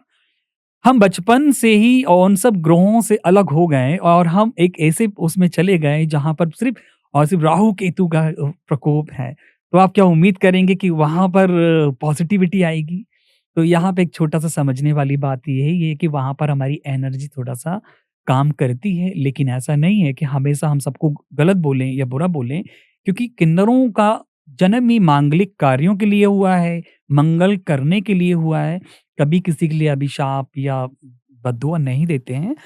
थोड़ी बहुत नोक-झोंक तो माँ-बाप, भाई-बहनों के बीच में भी होती है, लेकिन इसका बिल्कुल। मतलब नहीं कि वो रिश्ते खत्म हो जाते हैं कि किसी के लिए बहन-बहन की झगड़ा भाई-बहन का झगड़ा हुआ, तो वो उनके लिए हो गया ना, तो अपशब्द बोले जाते हैं, लेकिन उसका कोई वो नहीं होता है। तो वैसे ही अगर हमने बोला है लेकिन हाँ, बात वहाँ पर आती है कि जब किसी की आत्मा को आपने आघात पहुँचाया है, चोट पहुँचाई है, तो स्वाभाविक है कि वो प्रकृति को भी बुरा लगेगा। राइट, तो वहाँ पे वो एनर्जी काम करती है, अगर हमारे दिल में अगर हम लोगों को अगर ऐसा कुछ कष्ट हुआ है कि जहाँ पर हमारी आत्मा भी झकझोर दी गई है, तो स्वाभाविक है कि जो एक नेगेटिव ऑरा हमारी जो एनर्जी है, वो जब आप तक जाएगी, तो स्वाभाविक है कि वो तो डिस्टर्ब होगा। कोई भी अच्छा-बुरा सभी में होता है। नेगेटिव, पॉज़िटिव 2 तरह की एनर्जी हैं। किन्नरों में थोड़ा-सा ज़्यादा होता है क्योंकि वो उस परिवेश में नहीं होते हैं। हमारी परवरिश वहाँ पर होती है कि जहाँ पर हमारे लिए कोई ऐसा होता ही नहीं है। हम अपने लिए अच्छे, अपने लिए बुरे हैं। तो आप सोचिए कि जिस व्यक्ति में बचपन से सिर्फ़ और सिर्फ़ सब चीज़ों से दूर होकर, तो उसका प्रभाव कितना होगा? राइट। वो कहते हैं ना कि मानो तो मैं गंगा माँ हूँ और नहीं तो बहता पानी, तो वही है कि अगर आप मानते हैं कि भई नेचर ने सबको बराबर से बनाया है, प्रकृति ने सबको रचा है, तो स्वाभाविक है भई तकलीफ आपको होती है तो हमें भी होती होगी और जब आपकी हाय बददुआ लगती है तो हमारी भी लगती ही होगी, हमारी थोड़ी ज़्यादा लगती होगी। राइट।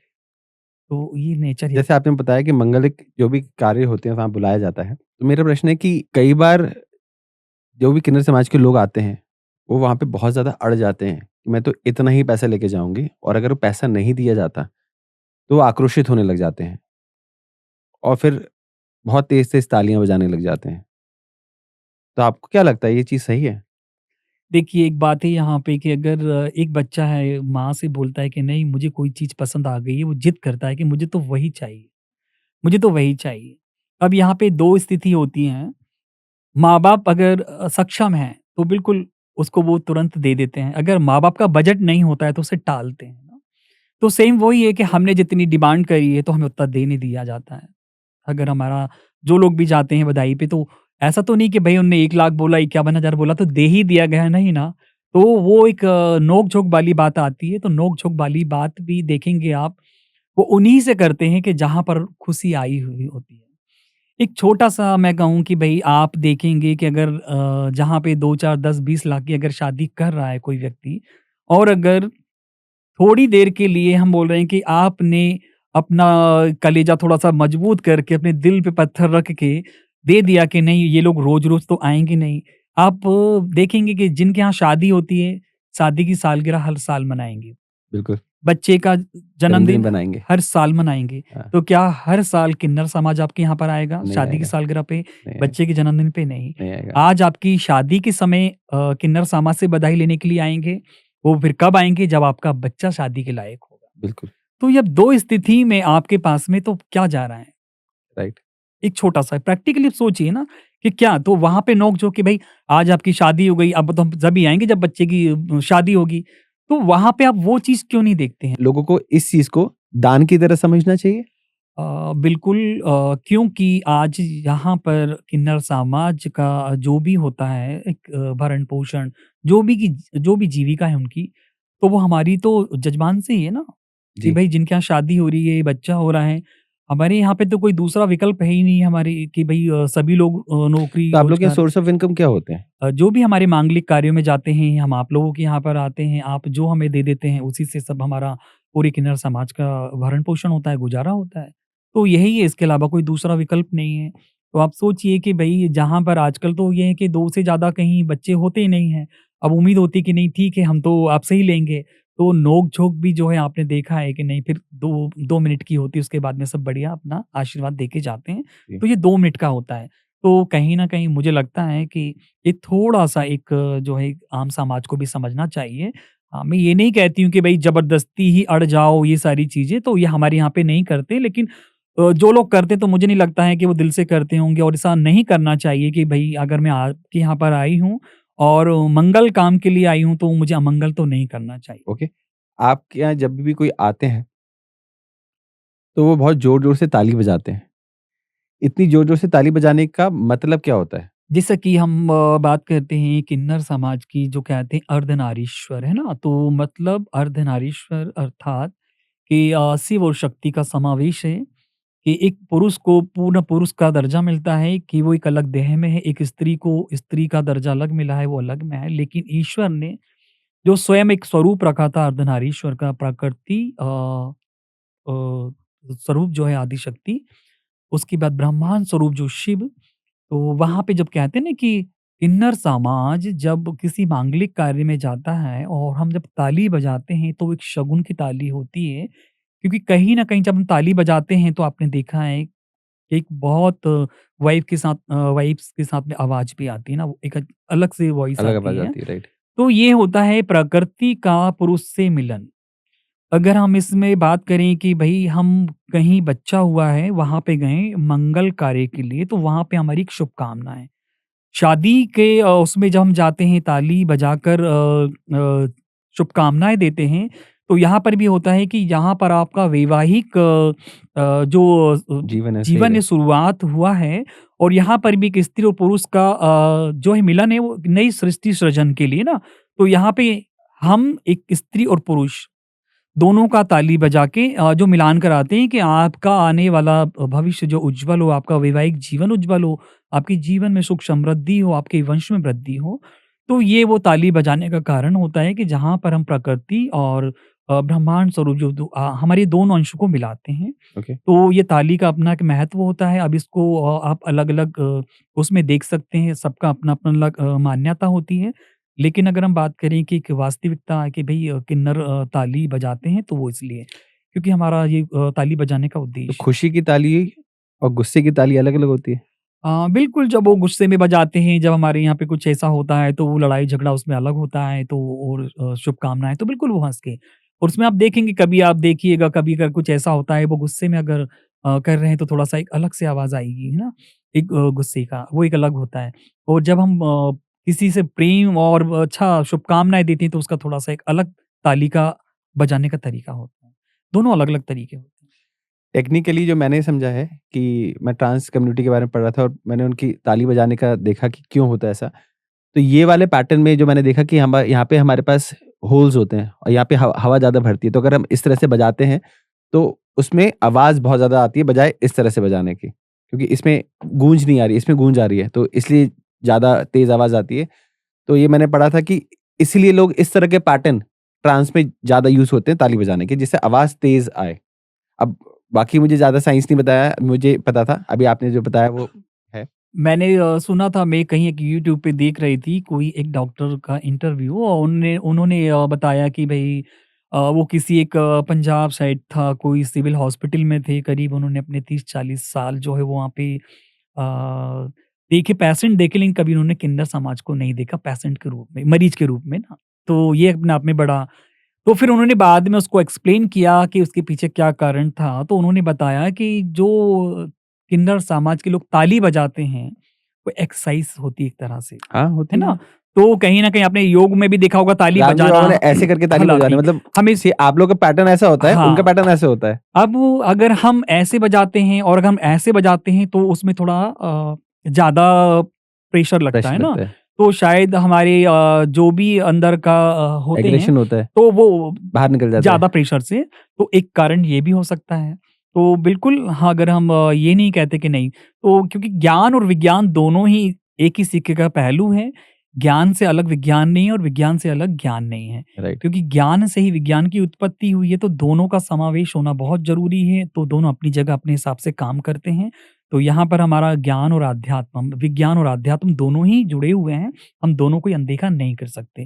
तो ताली बजाने का कारण ये भी है कि भई अच्छे में थोड़ा-सा अलग स्वर होगा और गुस्से में थोड़ा-सा अलग स्वर होगा और बाकी हेल्दी तो रहती होंगी क्योंकि बहुत कम ही देखा होगा कि आपने कि ये बात तो है कि बहुत कम हम लोगों में ये सारी चीज़ें होती हैं, लेकिन अब थोड़ा-सा एक कल्चर अलग हुआ है, खान-पान अलग क्योंकि हो अब गया। खान-पान अलग हुआ है, तो उसकी वजह से कुछ-कुछ चीज़ें सभी पर असर कर रही हैं।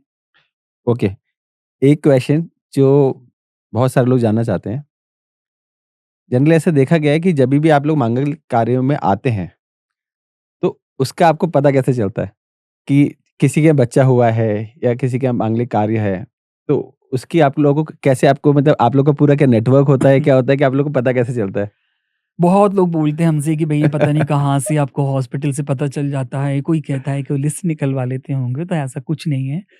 ज़्यादातर जो भी हमारा होता है, अब ये तो सब एक प्राइवेसी वाली बात आजकल नहीं रही है, लेकिन फिर भी जो भी कॉलोनी के आसपास के लोग होते हैं और जिनसे हमारा ज़्यादा मेल-जोल होता है, वो लोग बताते रहते हैं क्योंकि कहीं न कहीं आसपास में जितने भी जो स्टेक होल्डर होते हैं, उनके माध्यम से पता चल जाता है कि कहाँ पे हुआ है। तो ये सब चीज़ें मुझे लगता है कि ऐसा कोई वो वाली बात नहीं है कि नहीं वो तो ये अपने हिसाब से क्योंकि भई अब हमारी तो रोज़ी-रोटी है, तो वो तो हम पता कर ही लेंगे तो कहीं आपको न कहीं। पर्सनल नेटवर्क रहता है वो। तो बिल्कुल एक तरह से पर्सनल व्यक्तिगत नेटवर्क है और एक ये व्यवहार भी कह सकते हैं कि भई व्यवहार है। तो ऐसा नहीं है कि सिर्फ़ हम बधाई तक ही सीमित हैं, तो उसके अलावा भी आस-पास के लोग हैं, मान-सम्मान से बुलाते हैं, उनसे एक व्यावहारिक रिश्ता रहता है। तो उनको जानकारी होती है, तो वो हम लोगों को जानकारी दे देते हैं। किसी ने बोला कि इनसे दूर रहो, ये बच्चा चुरा के ले जाते हैं, राइट? बट अगर मैं वहीं कुछ किन्नरों के बारे में मैंने देखा है कि वो बच्चे पाल रहे हैं। मतलब सरकारी रूप से उनको अथॉरिटी नहीं है कि वो गोद ले हुँ। सकें, बट दूसरी तरीके से वो जो सपोर्ट कर सकते हैं, उनके एजुकेशन में, उनकी लाइफ़स्टाइल में, पैसे से लेके हर तरह से वो सपोर्ट करते हैं।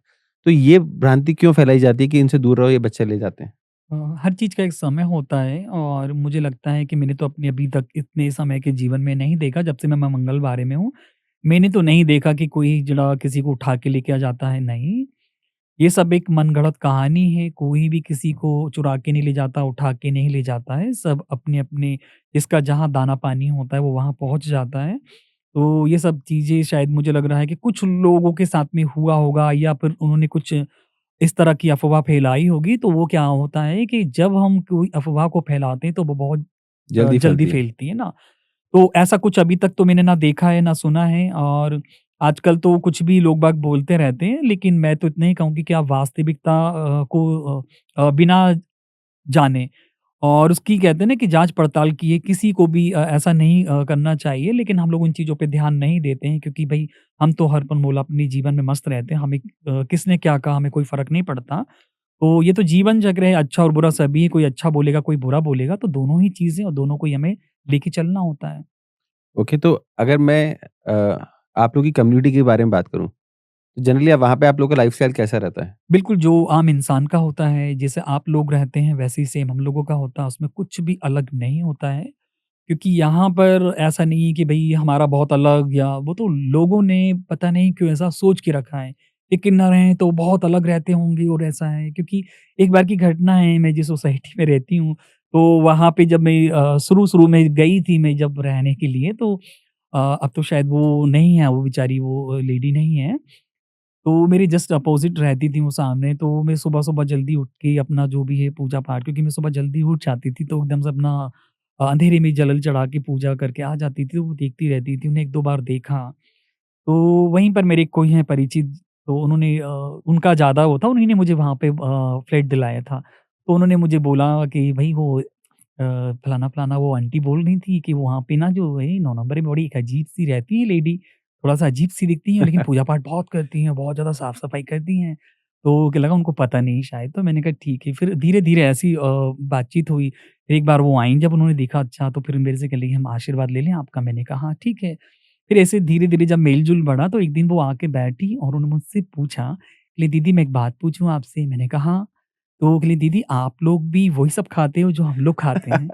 तो मुझे थोड़ा-सा बहुत मन में लगा कि यार तो मुझे उस समय लगा ये चीज़ एकदम कि मुझे हँसी वाली बात तो है, लेकिन मुझे ऐसा लगा कि लोग-बाग हमारे बारे में क्या सोचते हैं? ये उस समय मुझे फ़ील हुआ कि लोगों में बहुत कुछ गलत-गलत कि ये फैला लोग हुआ है। वेजिटेरियन है, नॉन वेजिटेरियन है, किस तरह का खाना खाते हैं, तो क्या है? उनका जब जो था पूछने का जो सवाल था कि दीदी आप भी वो मतलब ये हरी तरकारी भाजी सरकारी ये सब खाती हो क्या? तो मैंने कहा हाँ, मैंने कहा ये सब खाते हैं। तो मुझे बहुत वो लगा अजीब-सा। तो ये अपने आप में कि मुझे तब उस समय ये एहसास हुआ कि शायद समाज में बहुत सारी मिथ्य फैली हुई क्योंकि बिल्कुल, ना मुझे ऐसा लग रहा था कि शायद भई मैं नॉर्मल आना-जाना सबके साथ में उठना-बैठना कर रही हूँ, तो शायद मैं वैसे ही समझ रही थी। लेकिन मुझे उस समय ये लगा तो मुझे लगा इसके लिए भी काम करना बहुत बहुत ज़रूरी ज़रूरी है। है। तो उसके बाद में कंटिन्यू जो भी सोसाइटी के लोग हैं उनके साथ में मेल-जोल वो तो है लगभग सबको पता फिर धीरे-धीरे किसी के यहाँ कुछ कार्यक्रम हो रहा है तो दीदी हमारे यहाँ पे आना, हाँ, हाँ, ऐसे करके। तो फिर उसके लिए मैंने बिल्कुल एकदम अपना कि भई आप लोग मेरे यहाँ पे भी आएँगे तो कुछ लोग जो आते थे वो जब देखते थे अरे! बोले दीदी आपने तो बड़ा अच्छा बना के रखा है, बहुत अच्छा ऐसा सजा के रखा है मतलब वो अवार्ड्स और ट्रॉफीज़ वगैरह काफ़ी पूरे घर में लगी हुई हैं तो अरे दीदी तो मैंने कहा भैया हम जैसे आप लोग रहते हैं ना वैसे ही हम लोग रहते हैं। ऐसा कुछ नहीं कि अलग से। तो ये चीज़ कब खत्म होगी? जब तक शायद हम लोग एक-दूसरे के यहाँ पर आना-जाना शुरू नहीं नहीं करेंगे, करेंगे। राइट। एक-दूसरे को समझना शुरू नहीं करेंगे। तो एक सबसे बड़ा गैप ये भी है कि लोग हमारे बारे में कुछ भी सोच लेते हैं। जी, क्यों? क्योंकि शायद कभी उन्होंने देखा ही नहीं है। देखा ही नहीं है, बैठे ही नहीं है। जब हम बैठेंगे, आपके साथ में मेल-जोल बढ़ेगा और जब हमारी संस्कृति पे बात होगी, हमारे कल्चर पे बात होगी, कहते हैं ना कहीं-कहीं की बहुत सारी चीज़ें होती हैं कि भई आप कहीं देखेंगे कि किसी दूसरे स्टेट में गए, किसी रिलेटिव के यहाँ शादी है, तो आपने देखा यार हमारे यहाँ शादी में तो ये सब होता ही नहीं है, ये क्या चीज़ है? होता है डिफरेंट राइट। डिफरेंट। तो थोड़ा बहुत पूजा पद्धति उन चीज़ों को लेके हो सकता है, बाकी रहन-सहन, खान-पान हमारा सेम वही होता है, जो एक आम इंसान खाता है, दाल, चावल, रोटी, सब्ज़ी जो जिसको पसंद हो। तो ट्रांसजेंडर्स में मैरिज एक्सेप्टेबल है? इस विषय में तो मैं यही कहूँगी कि ये सबका अपना व्यक्तिगत विषय है और मुझे लगता है मेरे हिसाब से अगर देखा जाए कि शादी वाली बात आती है तो शादी एक बहुत ही पवित्र और एक ऐसा रिश्ता है जो एक स्त्री और पुरुष, क्योंकि शादी किस लिए की जाती है? वंश वृद्धि के लिए। बिल्कुल। आपने देखा होगा कि भई किसी के पहले समय बच्चे नहीं होते थे तो फिर उसको दूसरी शादी करवाते थे ना, हुँ, हुँ। मतलब हुँ, वंश हुँ। वृद्धि के लिए सृष्टि का सृजन, यानी कि स्त्री और पुरुष का विवाह जो हो रहा है वो एक वंश को आगे बढ़ाने के लिए हो रहा है। तो विवाह जैसा पवित्र बंधन जो है स्त्री और पुरुष के बीच का है, ना कि किन्नरों का। अगर हम शादी की बात करते हैं कि भई किन्नर लोग शादी कर रहे हैं, किन्नरों को शादी करना चाहिए, तो मैं कहती हूँ कि अगर किन्नर शादी करता है तो आप खुद सोचिए कि अगर वो शादी कर रहा है तो किससे कर रहा है? अगर मैं शादी कर रही हूँ, तो भई मैं शादी किससे कर रही हूँ? लड़के से, लड़की से। यानी कि अगर कोई किन्नर शादी कर रहा है, या तो वो लड़का होगा, तो लड़की से करेगा, लड़की होगी तो लड़का से करेगा, तो फिर किन्नर कहाँ से? अगर शादीशुदा लाइफ़ है, तो फिर मेरे ख़्याल से किन्नर ही नहीं है वो, तो फिर हमारा जो हम कहते हैं कि एक नपुंसक जो शब्द कहा जाता है पहले भी कि भई जो नपुंसक शब्द कहा है किन्नरों के लिए कहा गया है ना, तो नपुंसक का मतलब ही यही होता है कि वो वंश वृद्धि नहीं कर सकता है, तो शादी कैसी? तो किन्नरों में शादी का कोई भी कहीं से उल्लेख नहीं है और किन्नर का अर्थात न मतलब ही वही होता है। भई किन्नर मतलब ही वो वही हुआ ना कि जो ये सब चीज़ों से दूर है, सांसारिक और अपने वैवाहिक सब चीज़ों में नहीं है। बट एक युवा अवस्था के बाद आके जैसे कि एक नॉर्मल ह्यूमन बीइंग की फिज़िकल नीड्स होती हैं, ऐसे जो किन्नर है, वो भी तो एक नॉर्मल ह्यूमन बीइंग है। उनकी भी तो कुछ फिज़िकल नीड्स होती होंगी। आजकल बहुत कुछ ऐसा चल रहा है कि मतलब मैं उसके ऊपर तो नहीं बोल सक मैंने कहा ना कि सबका अपना व्यक्तिगत, और क्योंकि किन्नर शब्द ही ऐसा है कि ना तो वो स्त्री है ना पुरुष है। जी। अगर हम बात करते हैं किसी भी तरह की फिजिकल नीड की तो शायद वो स्त्री में होगी या पुरुष में होगी। स्वाभाविक, क्योंकि वो नेचर है, प्रकृति ने उसको रचा हुआ है। किस लिए रचा गया है? सृष्टि के सृजन के लिए। भई पुरुष की नीड है, स्त्री की नीड है, वो वैवाहिक गठबंधन में बनते हैं, एक नई सृष्टि का सृजन होता है ना? अब यहाँ पे किन्नर मतलब ही किन्नर में वो फ़ील ही नहीं होगा, वो ज़रूरत ही नहीं, तभी तो हम किन्नर हैं ना, राइट। कि हम किन्नर क्यों हैं? ना तो हमारे अंदर वो स्त्री वाला तत्व है, ना हमारे अंदर पुरुष वाला पुरुष वाला जो है, तत्व है। तो हमारी जो भी है वो फीलिंग क्यों होगी? हमारे अंदर वो तत्व ही नहीं है। अब मैं राइट, बोलूँ कि नहीं किन्नर, तो वो किन्नर अगर शादी कर रहे तो फिर वो किन्नर कैसे हुए? एग्ज़ैक्टली। बट एक ऐसा नहीं लगता आपको कि एक लाइफ़ में जैसे एक पॉइंट के बाद आपके पास एक सपोर्ट सिस्टम होना चाहिए कि शादी इज़ नॉट ओनली अबाउट वंश वृद्धि, इट्स अबाउट कि एक साथ भी है आपको किसी का। तो क्या अगर कोई किन्नर आज की तारीख में एक दाम्पत्य जीवन में आना चाहता है, तो क्या वो टैबू है? अगर मैं यही कहूँ कि आजकल तो लिविंग रिलेशनशिप वाला भी चल रहा है, तो क्या बिल्कुल, उसमें शादी के साथ में रहते हैं? नहीं रहते। बिल्कुल, तो ज़रूरी नहीं है कि शादी का नाम दिया जाए उसको। बिल्कुल।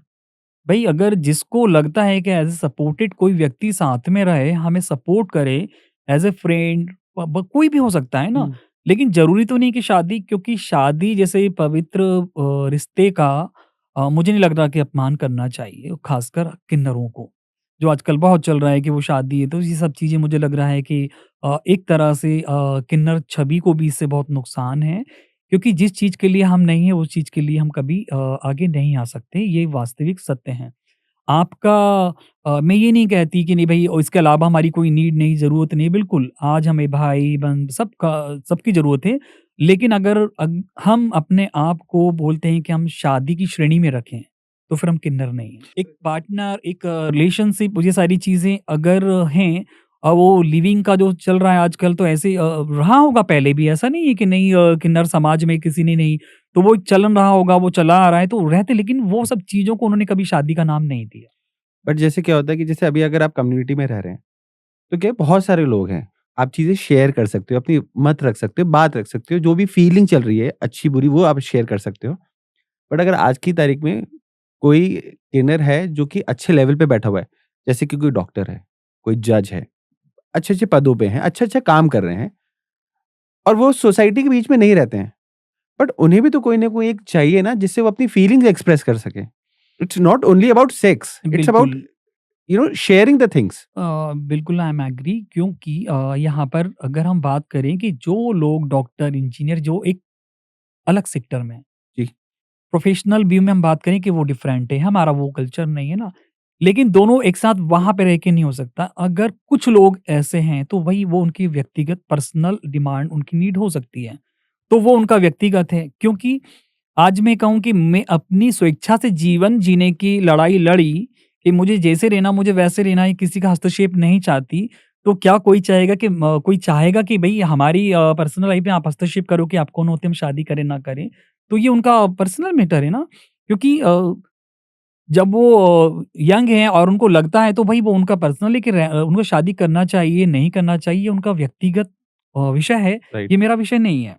मैं अगर बोलूँ कि भई हमारे जिस कल्चर को हम फ़ॉलो कर रहे हैं, जिस हम कल्चर में, तो वहाँ पे अलाउ नहीं है।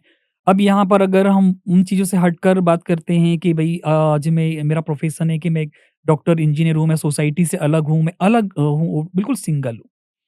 तो हो सकता है शायद कि मुझे वहाँ पे ज़रूरत हो एक केयरटेकर के रूप में किसी ऐसे सपोर्ट की कि भई मेरे को वास्तव में सपोर्ट की ज़रूरत है कि मैं अपना बिल्कुल सोसाइटी से अलग हूँ, मुझे किसी परिवार का कोई मेंबर नहीं है, मैं परिवार के साथ नहीं रहती, तो बिल्कुल वहाँ पे एक सपोर्ट के लिए हो सकता है।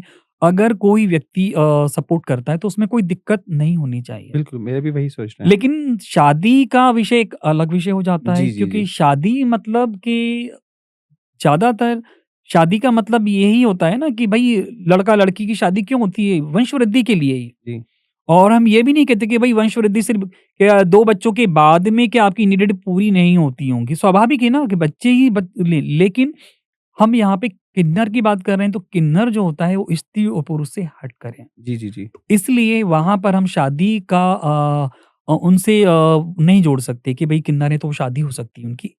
ये कारण हो सकता है, और सबकी अपनी मान्यता है। मैं जब इन सब चीज़ों पे रिसर्च कर रहा था ना, तो मैंने एक किसी का इंटरव्यू सुना था, तो वो गे मैरेजेज़ के ऊपर था, राइट? तो उसमें उनका यही कहना था कि it's not only about sex, कि फिज़िकल नीड्स ही पूरी करनी है बस। इसके अलावा ये कि भई कोई इंसान अगर जी रहा है, तो उसको कोई तो चाहिए जिससे वो अपनी फीलिंग्स एक्सप्रेस कर सके, टाइम स्पेंड कर सके, जा सके, खा सके, बात कर सके। तो मेरा उस दृष्टिकोण से ये पूछना था आपसे कि ऐसा अगर कोई कोई भी है, आपने बोला कि हाँ, उसका व्यक्तिगत मामला है, वो ठीक भी है। बट मैं उसी दृष्टिकोण से पूछना चाहता था कि अगर अगर ऐसा कोई करता है, तो वो आपकी कम्युनिटी से बाहर निकाल दिया जाता है क्या? हमारे यहाँ पे तो ऐसा हुआ नहीं अभी तक, शादी-वादी वाला मैटर, और मतलब इस तरह का कोई, लेकिन ये बहुत ही अगर देखा जाए तो एक गंभीर मुद्दा है मेरे हिसाब से, क्योंकि आपने कहा कि अभी कोई गे मैरिज की बात करी, है ना? ठीक है। और मैं बोल रही हूँ कि ठीक है, कोई किसी को पसंद करता है, ठीक है, वो लड़की-लड़की हो सकती है, लड़के-लड़के हो सकते हैं, कोई भी हो सकता है। किन्नर-किन्नर भी हो सकता है। कोई भी हो सकता है, एक्स, वाई, जेड। हम राइट। बात कर रहे हैं जी, पसंद-नापसंद की, जी। साथ में रहने की। साथ में रहने की सिर्फ़। लेकिन अगर हमें जब साथ में रहना है, तो क्या ज़रूरी है कि हम उसको शादी का नाम दें? एग्ज़ैक्टली। ब्रिटिश काल में आज हम जब गे की बात करते हैं, जो भी गे एक्टिविटीज़ या जो समलैंगिकता की बात कर रहे हैं, तो क्या वो अभी शुरुआत हुई क्या इन सब चीज़ की? नहीं, नहीं। ये तो युगों से चली आ युगों रही से है। चली आ रही है। अगर ये पहले नहीं होती, तो ब्रिटिश काल को 377 कानून बनाने की ज़रूरत क्या थी? राइट। मतलब उस समय भी था, लेकिन उजागर नहीं था। तो बहुत सारी चीज़ें ऐसी होती हैं जो अपने दायरे में हों, तो ज़्यादा बेहतर है, क्योंकि बहुत सारी चीज़ें जब बाहर आती हैं, तो वो एक माहौल को ऐसा क्रिएट करती हैं, जो शायद बाकी लोगों पर उसका बुरा प्रभाव पड़ता है। मैं ये नहीं कहती कि ये गलत है या वो सही है, क्योंकि जिसको जो अच्छा लगता है, कि हम बात करें व्यक्तिगत, कि भैया जिसको जो अच्छा लग रहा है वो खा सकता है, पी सकता है, अपने हिसाब से पहन सकता है, कोई दिक्कत नहीं, उनका व्यक्तिगत। लेकिन अगर मेरी किसी एक ऐसी पहल से बाकी लोगों पे असर पड़ रहा है, कि जैसे कि मैंने सुना कई बार कि भई वो एक लड़की किसी के साथ भाग गई, तो फिर बाकी लड़कियों पर भी प्रेशर बनने लगा कि नहीं हम तुम्हें अब नहीं पढ़ाएँगे, वो फलाने की लड़की भाग गई। तो होता है कि नहीं बिल्कुल होता सर, है ऐसा होता है। डेफ़िनि कि दूसरी लड़की पे भी वो पाबंदियाँ होने होने लगती लग हैं। जाती हैं। तो मेरा वही कहने का मतलब है कि ये तो व्यक्तिगत विषय, इसमें शादी-वादी का क्या है भैया, आपकी जो भी नीडेड है, वो फ्रेंड, लिविंग जो भी है, वो आप कर सकते हैं। लेकिन अगर जब ये चीज़ होती है तो फिर बाकी लोगों की छवि भी खराब होती है। खराब होती है। सही बात है। जैसे कि आज बात हो रही है, क्यों हो रही है बात? क्योंकि कहीं न कहीं आपने सर्च किया है, आपको जानकारी मिली है कि भई किन्नर शादी कर सकते हैं। नहीं तो ये मुद्दा क्यों होता? क्योंकि आज से पहले तो कभी किन्नरों से शादी की बात होती नहीं थी। सही बात है। तो यहाँ पर बात समझने की ये है, एक छोटा-सा ये भी है कि भई आज गे और ये सारी चीज़ों का इतना ज़्यादा ओपनली हो गया है। मैं ये नहीं कहती कि ये खराब है, ये सब चीज़ें प्रकृति की देन है। लेकिन कुछ चीज़ें मर्यादा में रहकर करना ही बेहतर होता है। क्योंकि आजकल मैं तो कई लोगों को देखती भी हूँ कि भई कोई अगर लड़के लोग आपस में फ्रेंड, अगर भाई-भाई भी जा रहे होंगे हाथ पकड़ के, वो देख दोनों हो सकता है कि ये है। गे होंगे। राइट। अब मेंटालिटी तो वही होगी ना। तो आज जैसे कि हमारा किन्नर समाज में आपने कहा कि भई वो हमने सुना है किन्नर लोग बड़े उठा के ले जाते हैं, ये होता है। एक ने किया होगा लेकिन पूरी किन्नर समाज के लिए छवि मेंटालिटी वही हो गई है। राइट। कोई एक किन्नर ज़बरदस्ती करता है तो पूरे किन्नरों के लिए आपने कहा कि जो, तो हम जो देते हैं वो जब फैलता है तो मानसिकता इंसान की वैसी होती है। तो हम क्या दे रहे हैं समाज को? आर्टिकल 377 जो अभी आपने बात करी, आपको क्या लगता है कि इसका एक्जिस्टेंस होना चाहिए? अ, देखिए मतलब जो अगर मैं बात करूँ भई हमारे किन्नर समाज को तो कोई फ़र्क पड़ता नहीं, क्योंकि हम उसके क्राइटेरिया में आते नहीं हैं। लेकिन फिर भी अगर हुआ है तो अपने-अपने हिसाब से बहुत सारे इन मुद्दों पे, क्योंकि हम लोगों ने इसके लिए किया था। और इसके अंदर ज़रूरी नहीं कि 377 मतलब सिर्फ़ सेक्सुअली देखा जाए, कि ये धारा सिर्फ़ सेक्सुअली ही प्रभाव थी। इसके अंतर्गत बहुत सारी चीज़ें हैं, बहुत सारे हमारे अधिकार थे, ना कि सिर्फ़ हमारा सेक्सुअली देखा जाए। इसके अंदर हमें एक इक्वालिटी वाला था, हमारा जो भी हरासमेंट होता, हमारे साथ वायलेंस हो रहा है, उसके लिए भी ज़रूरी था। क्योंकि अगर किसी ऐसे ट्रांस व्यक्ति के साथ में या जो भी कम्युनिटी के लोग हैं, उनके साथ में कुछ वायलेंस हो रहा है, उनके साथ फिज़िकली वायलेंस हुआ है, उनके साथ में लूट-पाट हुई है, मारपीट हुई है, तो वो एक थोड़ा-सा मुश्किल वाला काम होता था कि वो सुनवाई नहीं हो रही है, तो उसके लिए चीज़ों के लिए किया तो गया। क्या मॉडिफिकेशंस करनी चाहिए आपके हिसाब से इस धारा में आज मेरे की ख़्याल तारीख से में? ये सब चीज़ें तो हो चुकी हैं, और ये मेरे ख़्याल से लागू भी हो चुका है, क्योंकि ट्रांसजेंडर एक्ट 2019 जो है वो उसमें भी तो ये सब चीज़ें लगभग हो चुकी हैं, मुझे लग रहा है। अब इसके अंदर कुछ ज़्यादा मुझे नहीं लगता कि मॉडिफिकेशन कुछ होना चाहिए अभी। कुछ भी अब वो आगे इन फ्यूचर जो आने वाली पीढ़ी होगी उनके हिसाब से हो। राइट। क्योंकि हर चीज़ समय के हिसाब से होना चाहिए। मुझे नहीं लगता कि भई अब त्रेता में राम आए तो द्वापर में भी राम ही, त्रेता में राइट। राम आए तो द्वापर में कृष्ण बन के आना पड़ा, एग्ज़ैक्टली। कलयुग में कल्कि बनकर आएँगे। तो हम कुछ-कुछ चीज़ों को बाँध के ऐसे चलते हैं कि वो चीज़ हमारे लिए बड़ी दुखदाई हो जाती हैं। सही तो बात है। परिवर्तन ही संसार का नियम है। ईश्वर को अपने स्वरूप बदलना पड़े, तो क्या हम नियम नहीं बदल सकते? भई अभी समय आने वाली जो यूथ होगी उसकी डिमांड कुछ होगी, उसकी नीड कुछ होगी। आज बहुत सारे लोग लिविंग को ठीक नहीं मानते, जो पुराने लोग हैं। बिल्कुल। अब लेकिन अगर हम वही पुरानी उस पे चलेंगे तो शायद आगे नहीं बढ़ पाएँगे। आज राइट। अगर मैं बात करूँ कि भाई मेरे समाज से तो कभी किसी ने कोई नौकरी की नहीं, लेकिन वो पहली किन्नर बनी कि मैंने वो दायर अपना क्राइटेरिया छोड़ा, बाहर आई। परंपरा को बदली, लेकिन अपनी परंपराओं को निभाते हुए। मैंने ऐसा तो नहीं कहा कि नहीं मैं टोली नहीं जाऊँगी, बिल्कुल मेरा आना-जाना है, आज मेरे किन्नर समाज में रहना है, मैं किन्नर कल्चर को फ़ॉलो कर रही हूँ। इसका मतलब ये नहीं कि मैं नौकरी पेशा या मैंने एक अलग प्रोफ़ेशन में आ गई, तो मैं उन सबको ताक पे रख दूँगी। मैं उन सब चीज़ों को ताक पे रखूँगी तो मेरे लिए आगे का जो रास्ता है वो बंद हो जाएगा। बट लो आपसे अगर मैं इस उस पे आपकी ही बात करूँ, तो आप महामंडलेश्वर बनी और बहुत सारी चीज़ों को आपने हासिल करा, पद हासिल करे और बहुत सारे लोग आपके अगेंस्ट में भी खड़े हुए हैं और खड़े थे भी। देखिए ये दुनिया है जैसा मैंने कहा कि नेगेटिव और पॉज़िटिव, और दूसरा कि जो मैंने कहा है कि हर कार्य के पीछे कुछ ना कुछ कारण होता है, और अगर हम आए हैं दुनिया में तो कुछ ना कुछ कारण है ही। बहुत सारी बातें हैं, बहुत लंबा, तो मुझे नहीं लगता कि इतना ज़्यादा मैं कुछ यहाँ पे डिस्कस कर पाऊँगी, लेकिन एक चीज़ है कि जब तक आपके बारे में बुराई नहीं होगी, जब तक लोग आपके अगेंस्ट नहीं होंगे, तब तक आप कुछ अच्छा नहीं कर सकते। डेफ़िनेटली ये विधि का विधान है। क्योंकि अगर राम को लाने वाला व्यक्ति रहा है, तो वो रावण रहा है। एग्ज़ैक्टली, रावण नहीं होता तो राम को नहीं आना होता, है ना? राइट, तो पहले क्या आई? बुराई आई है। तो स्वाभाविक है कि हर बुराई के पीछे ही अच्छाई जन्म लेती है। मेरे अगर प्रतिद्वंदी अगर मेरी बुराई नहीं करेंगे, मेरे लिए बुरा नहीं बोलेंगे, तो मुझे फिर आगे पुश कौन करेगा? सही बात है, तो कॉम्पिटिशन खत्म हो जाएगा। अच्छाई की तरफ अगर आप जा रहे हैं, तो उसके पीछे कोई ना कोई बुराई है। तो राइट, बुरे लोगों का होना भी बहुत ज़रूरी है। बुरे होने लोगों का आपकी लाइफ में ये दर्शाता है कि आप आगे पुश हो रहे हैं अच्छाई की तरफ। तो ये दुनिया है, यहाँ पे अच्छे और बुरे सभी तरह के हैं, जो हमारे नेचर के होंगे, जो हमारे अकॉर्डिंग होंगे, जो हमें कहते हैं ना हमारी एनर्जी जो चुंबक है, वो सिर्फ़ लोहे को अट्रैक्ट करती है। तो ये स्वाभाविक है कि अगर आप एक पॉज़िटिव पर्सन हैं और आपके अंदर एक पॉज़िटिव एनर्जी है, तो स्वाभाविक है कि आपको सिर्फ़ पॉज़िटिव व्यक्ति ही अट्रैक्ट अट्रैक्ट कर करेगा। सकता है और आप उसको कर सकते हैं, बाकी के लिए आप कचरा हैं। राइट, वो बोलते हैं ना कि अपोज़िशन होना बहुत ज़रूरी है। बहुत ज़रूरी सरकार में भी अपोज़िशन है अपोज़िट हमें। ना, तो फिर हम और आप कौन हैं? हम तो एक इंसान हैं। तो ये सब चीज़ें हैं कि आज मेरा जो भी कर्म है, कर्म प्रधान होता है, मैं अपने काम पे फ़ोकस करती हूँ, बाकी कौन क्या कर रहा है, मुझे कोई मतलब नहीं है। हाथी चला बाज़ार और कुत्ते भौंके हज़ार, हाथी की चाल को फ़र्क नहीं क्या पड़ता बात है। है! राइट, तो ये बहुत ज़रूरी आप अपने जीवन में अगर कुछ कर रहे हैं, तो अपने लक्ष्य पर ध्यान केंद्रित करके चलो। ये तो लोग हैं, है ना? कुछ आप तो लोग कहेंगे ये लोगों का काम बिल्कुल। है कहना। तो मैं तो इतना जानती हूँ कि एक ही बात कि भैया वो एक किसी ने बड़ा अच्छा कहा है कि जब लगे कि सारा शहर आपसे जलने लगा, कि जब लगे कि आपसे सारा शहर जलने लगा, तो समझ लेना कि आपका नाम शहर में चलने लगा। क्या बात है! राइट। तो इन चीज़ों पे ध्यान देना चाहिए, बाकी लोग क्या कह रहे हैं, हमें अपने लक्ष्य से नहीं भटकना चाहिए।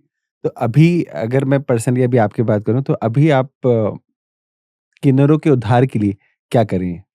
देखिए मैं तो कहती हूँ कुछ नहीं कर सकती क्योंकि जो करना है ईश्वर को करना है और जो करना है वो उस समाज को करना है क्योंकि मुझे जो करना था वो मैं कर चुकी हूँ, बाकी जो करना है वो समय और विधा विधि करेगी कहते हैं वो तो सब उसको करना है, हमें कुछ नहीं, हम सिर्फ़ निमित्त एक माध्यम है।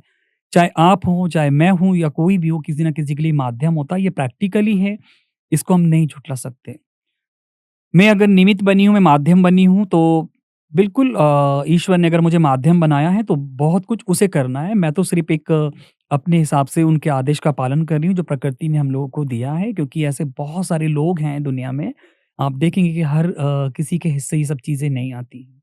चाहे सामाजिक क्षेत्र हो, चाहे वो धार्मिक क्षेत्र हो और मैं तो कहती हूँ कि ईश्वर ने शायद मैं बहुत भाग्यशाली हूँ कि सामाजिक क्षेत्र में एक समाज सेवी के कहते हैं ना कि समाज सेवा सबसे बड़ा एक धर्म है धर्म है। कि आप लोगों के लिए करेंगे तो ईश्वर आपके लिए रास्ते खोलता है तो शायद ईश्वर जानता है ना आज अगर हम अपनी कोई भी बढ़ाई करें अपने लिए कुछ भी करें लेकिन हो सकता है कि वो झूठ हो राइट।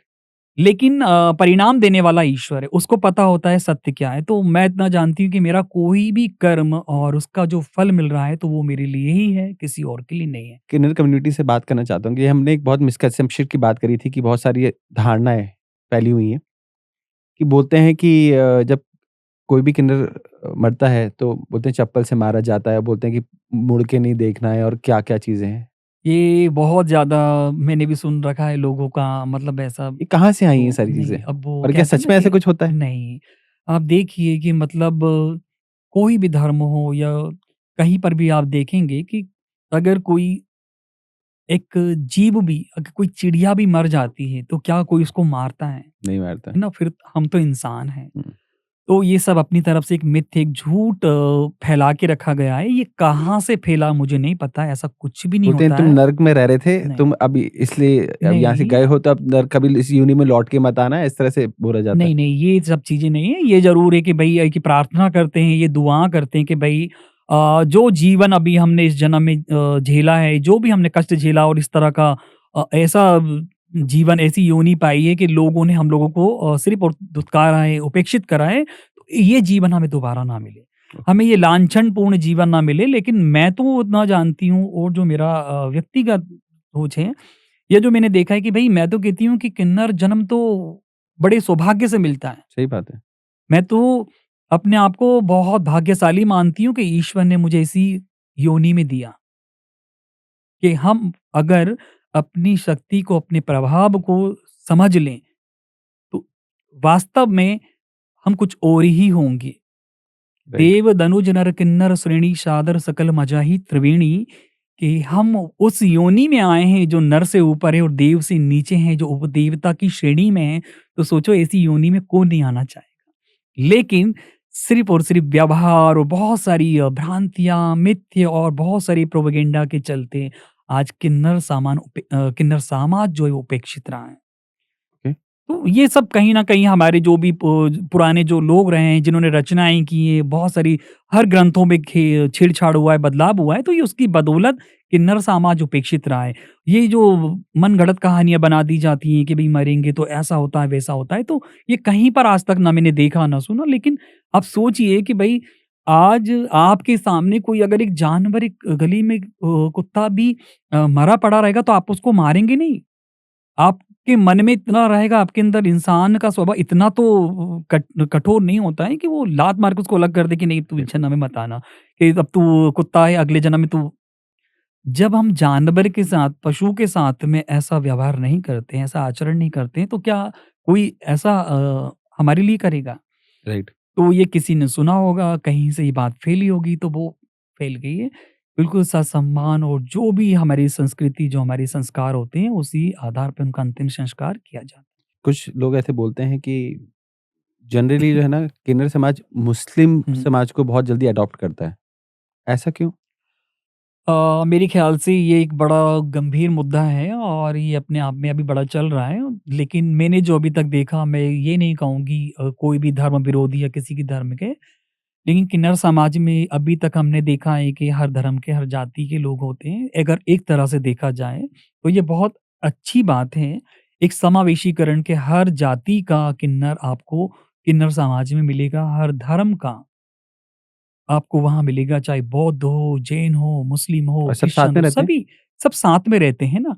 लेकिन आज बड़ा एक विडंबना है, बड़ी एक वो है कि आज किन्नरों में भी ये भेदभाव होने लगा है। ये बीज बो दिया गया है कि तू धर्म मुस्लिम आधारित, है, तू सिख कि है, तू ये ईसाई ऐसे है। हैं, वो वैसे हैं। तो ये मुझे लग रहा है ठीक है, वो एक मुगल काल रहा है, मुगल काल में जो भी धर्मांतरण हुआ है, तो वो हुआ है तो उसके हिसाब से। लेकिन इसका मतलब ये नहीं कि भई हम अपना धर्म छोड़ के बैठे हैं। आज मैं अपने धर्म का फ़ॉलो कर रही हूँ, मैं अपने धर्म को मान रही हूँ और मुझे कोई नहीं कहता है, मेरी गुरु सपोर्ट करती हैं, मेरे गुरु ने कभी नहीं कहा है। तो यहाँ पे थोड़ा-सा जो चीज़ मिथ्या फैल रही है, वो भी गलत है। लेकिन अब ये सब चीज़ें तो अपना एक राजनीति या जो भी कह लें, हमें नहीं पता। लेकिन कहीं न कहीं मैंने जो नहीं देखा, मैं उसको नहीं बोलती और ये भी नहीं कहूँगी कि हाँ, वास्तव में ये सब चीज़ें सही होंगी। हर व्यक्ति का नज़रिया अलग होता है, जो व्यक्ति जिस हिसाब से देखता है उसको वो दिखाई देता है, क्योंकि मुझे अभी तक नहीं दिखा तो शायद हो सकता है, बाकी जिसका जो है वो अपने हिसाब से अपनी नज़र से देखेगा, उसे वही दिखाई देगा। तो आप लोगों की कम्युनिटी में सबसे बड़ा त्योहार कौन-सा माना जाता है? हमारे समाज में तो सभी त्योहार मनते हैं, बड़ा-छोटा कोई नहीं होता। बट ऐसा कुछ मुझे सुनने में आया था कि आप लोग के साल में एक कोई बहुत बड़ी पूजा होती है जिसमें सब लोग शामिल होते हैं। नहीं, माँ बहुचेरी है हमारी जो जी। गुजरात में है, जो किन्नरों की कुलदेवी हैं, मुर्गा माता जिन्हें कहा जाता है, तो वो साल में 1 बार और बाकी तो 12 महीने होता रहता है पूजा-पाठ। लेकिन साल में 1 बार जो है मेला भराता है। अब तो वो खेल मेरे ख़्याल से सिर्फ़ किन्नर ही नहीं, वहाँ पे सभी लोग जाते हैं, सभी के लिए है वो। तो वो शुरू से चला आ रहा है, लेकिन अब धीरे-धीरे लोग जागरूक हो रहे हैं, लोगों को पता है, तो वहाँ पे ज़रूरी नहीं कि, लेकिन वो हमारी किन्नर प्रतिनिधित्व के में ही होता है वो, क्योंकि बहुचेरी माता है वो हमारी कुलदेवी है। ओके। तो मान्यता है कि भई वहाँ पे जो भी लोग जाते हैं, जिनके बच्चे नहीं होते हैं, जिनकी शादी नहीं होती मान्यता अनुसार, तो वो एक कुछ पौराणिक कथा है उसके अनुसार वहाँ पे एक मान्यता है, तो उस अनुसार वहाँ पे एक बहुत बड़ा मेला लगता है। ओके। आपकी लाइफ में आज तक का सबसे बुरा एक्सपीरियंस क्या रहा है? मेरी तो लाइफ में सब अच्छा ही अच्छा है, क्योंकि जब तक मुझे नहीं पता था कि लॉ ऑफ अट्रैक्शंस वाली बात, जब तक मैं इसके विषय में नहीं जानती थी, तब तक सब बुरा ही बुरा था, सब नेगेटिव नेगेटिव था। लेकिन मैं एक बात जानती हूँ कि अब शायद मुझे लगता है कि मेरी लाइफ में सब कुछ अच्छा, अच्छा, अच्छा, अच्छा है। लेकिन हाँ, वो मेरा जो बुरा था, मैं भूल चुकी हूँ और मैं नहीं चाहती कि उन पे बात करूँ, क्योंकि मुझे लगता है कि हमें बुरी चीज़ को भूल जाना चाहिए। क्योंकि बुरा तो मेरी फैमिली के लिए भी मैं बहुत सोचती थी, मेरे समाज के लिए मैं बुरा सोचती थी। लेकिन अब धीरे-धीरे जब प्रकृति के समीप होते हैं, वास्तव में आप एक आध्यात्म के करीब होते हैं, तो आप देखेंगे कि आप अपने आप से खुद बदलते हैं। किसी को बदलने की ज़रूरत नहीं पड़ती। आपकी सोच बदल जाती है, आपकी दृष्टि बदल जाती है, आपका नज़रिया बदल जाता है। तो जो मेरा बुरा था, अब मैं कहती हूँ कि उस बुरे की वजह से मैं आज अच्छी हूँ। और मैं ही क्या, मैं तो कहती हूँ हर व्यक्ति को ये सोचना चाहिए कि अगर आपके साथ कुछ बुरा हो रहा है, कुछ बुरा अनुभव है, तो उसको भूल जाओ, क्योंकि वही बुराई जो है आपके जीवन में कुछ अच्छा करेगी। तो बुरा राइट। भूल जाओ, बहुत घटनाएँ घटी हैं, बहुत बुरा हुआ है, लेकिन कहते हैं कि आप बुरे अवसर को भी अगर अच्छे में बदल लो, तो यही एक सबसे बढ़िया टैलेंट होता है कि आप किसी भी चुनौती को अपने एक अवसर में बदल लेते हैं। तो जो हुआ सो हुआ, उन सब बातों पर मैं कभी भी ध्यान नहीं देती हूँ, ना कभी देना चाहूँगी। तो जो हो गया सो हो गया, लेकिन जो अब अच्छा हो रहा है तो आगे भी अच्छा हो, और आई होप सभी के साथ में अच्छा होना चाहिए। तो आप बुरे लम्हों को भूल जाइए। क्या आपने कभी कुछ पैरानॉर्मल एक्टिविटी देखी है, इन सब चीज़ों में? मतलब आप किन्नर समाज के उसमें? या कि कोई जैसे कोई सोल वापस आई हो और उसने कुछ बोला हो कि नहीं मेरी ये चीज़ें रह गई थी, मुझे ऐसा-ऐसा करना है या ऐसे कुछ-कुछ? मतलब आपको कभी ऐसा कुछ एक्सपीरियंस हुआ कि आपको किसी में देखने को मिला हो या आपको कुछ पैरानॉर्मल एक्टिविटी या कुछ भी ऐसा भूत या इससे रिलेटेड कुछ? अब देखो, मैं अगर बोलूँगी तो भई कोई विश्वास नहीं करेगा, है ना? तो मैं इन चीज़ों पे ज़्यादा विश्वास, लेकिन अब अगर आपकी टीम ने या आपके जिन लोगों ने भी पूछा है, तो मुझे लग रहा है कि उसमें से कुछ लोग हैं जो इन चीज़ों पे विश्वास रखते हैं, या उनके जीवन में ये कहीं न कहीं कुछ न कुछ इंडिकेट हुआ है। मैं इसको बताता हूँ कहाँ से आया एक्चुअली अभी हमने एक मैम का पॉडकास्ट किया था। She was into PLR past life regression. हुँ। तो उसमें वो आत्मा और इन सब चीज़ों से डिस्कशन हुआ था एंड दे हैव सीन कि अभी एक वो लास्ट में एक मूवी भी आई थी जिसमें कि जो एक किन्नर की आत्मा दूसरे में आ जाती है और हाँ, उसके ऊपर तो वो कंचना करके है वो। कंचना करके राइट।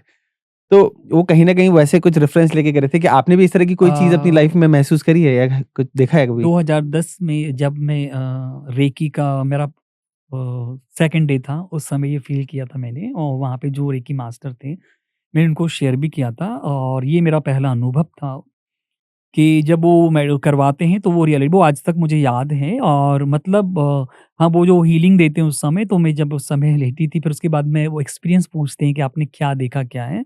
तो मेरे दिमाग में चल रहा था, और मैंने उनको स्पष्ट बताया कि मैं अपने जो शरीर को है वो अपनी उसमें अलग देख रही हूँ, कि मेरा जो शरीर है वो अलग है, और मेरी जो एक रूह है वो एक अलग है। मैं अपनी आत्मा को देख पा रही हूँ, बात कर रही है, और कुछ-कुछ ऐसा है। तो वो मेरे जो 3 दिन के एक्सपीरियंस जो मैंने उन्हें उस समय दिए थे, तो बहुत अलग, सब मेरे को देख रहे थे एकदम, तो उन्होंने कहा था कि आपका बहुत डिफरेंट है। तो उस दिन से मुझे लगा, और मैं सब शॉट जब कर दी थी, तो अभी भी मुझे लगता है कि मतलब डिफरेंट है। तो वो पहली बार मैंने अपने शरीर को और अपनी आत्मा को अलग देखा था। ये पहली बार मैं आपके चैनल पे, आपके पॉडकास्ट के माध्यम से इसलिए बोल रही हूँ, आज तक कभी किसी ने पूछा भी नहीं, और ना मैंने किसी को बताया, लेकिन पहली बार अपनी जीवन का ये वो गोपनीय जो कहते हैं ना, बताने वाली चीज़ नहीं, लेकिन बता रही हूँ ये वास्तव में, क्योंकि इन चीज़ों पे विश्वास हर कोई नहीं नहीं करता करता है। है। तो वो मेरा पहला 2010 में जून का महीना था मेरे ख्याल से, यही टाइम चल रहा था, और वो समय जब हमारा रेकी का था, तो वो मैं पहली बार अपनी शरीर और अपनी आत्मा को अलग देखा था। वो 3 दिन कंटिन्यू मेरे साथ में अलग-अलग अनुभव रहे थे। उसके बाद से मैं बिल्कुल निश्चिंत हो गई थी। मैं क्यों आई हूँ, क्या हूँ? तो मतलब वो 3 दिन में मैं अपना भविष्य देख चुकी थी, और वही भविष्य जो है मेरा चला आ रहा है। आज भी मैं जो देखती हूँ, तो मैं कहती हूँ मुझे पता है वो नियति ने निर्धारित करके रखा है, तो अब मुझे अपने कर्मों पे ध्यान देना है, जो मेरा कर्म है। क्योंकि कर्म के अनुसार ही मुझे वो प्राप्त होगा। वो राइट। हो रहा है डेफ़िनिटली। तो वो मैंने पहली बार अपनी आत्मा को अपने शरीर के अलग देखा था, और वाक़ई में बहुत अलग ही था, मुझे विश्वास नहीं हो रहा था। वो 3 दिन जो है, मैं अपने जब घर में आने के बाद में अकेले में बहुत अपने आप को हील करती थी, बंद कमरे के अंदर बैठ के अपने आप को जानना, और ये तो वो कंटिन्यू, ये समझ लो अचानक फिर उसके कुछ दिन बाद ही ये जो मुझे चेन्नई जाना पड़ा, वो पहला मेरा था। उस समय मेरा एक था ड्रीम कि मैं फ्लाइट में बैठूँ।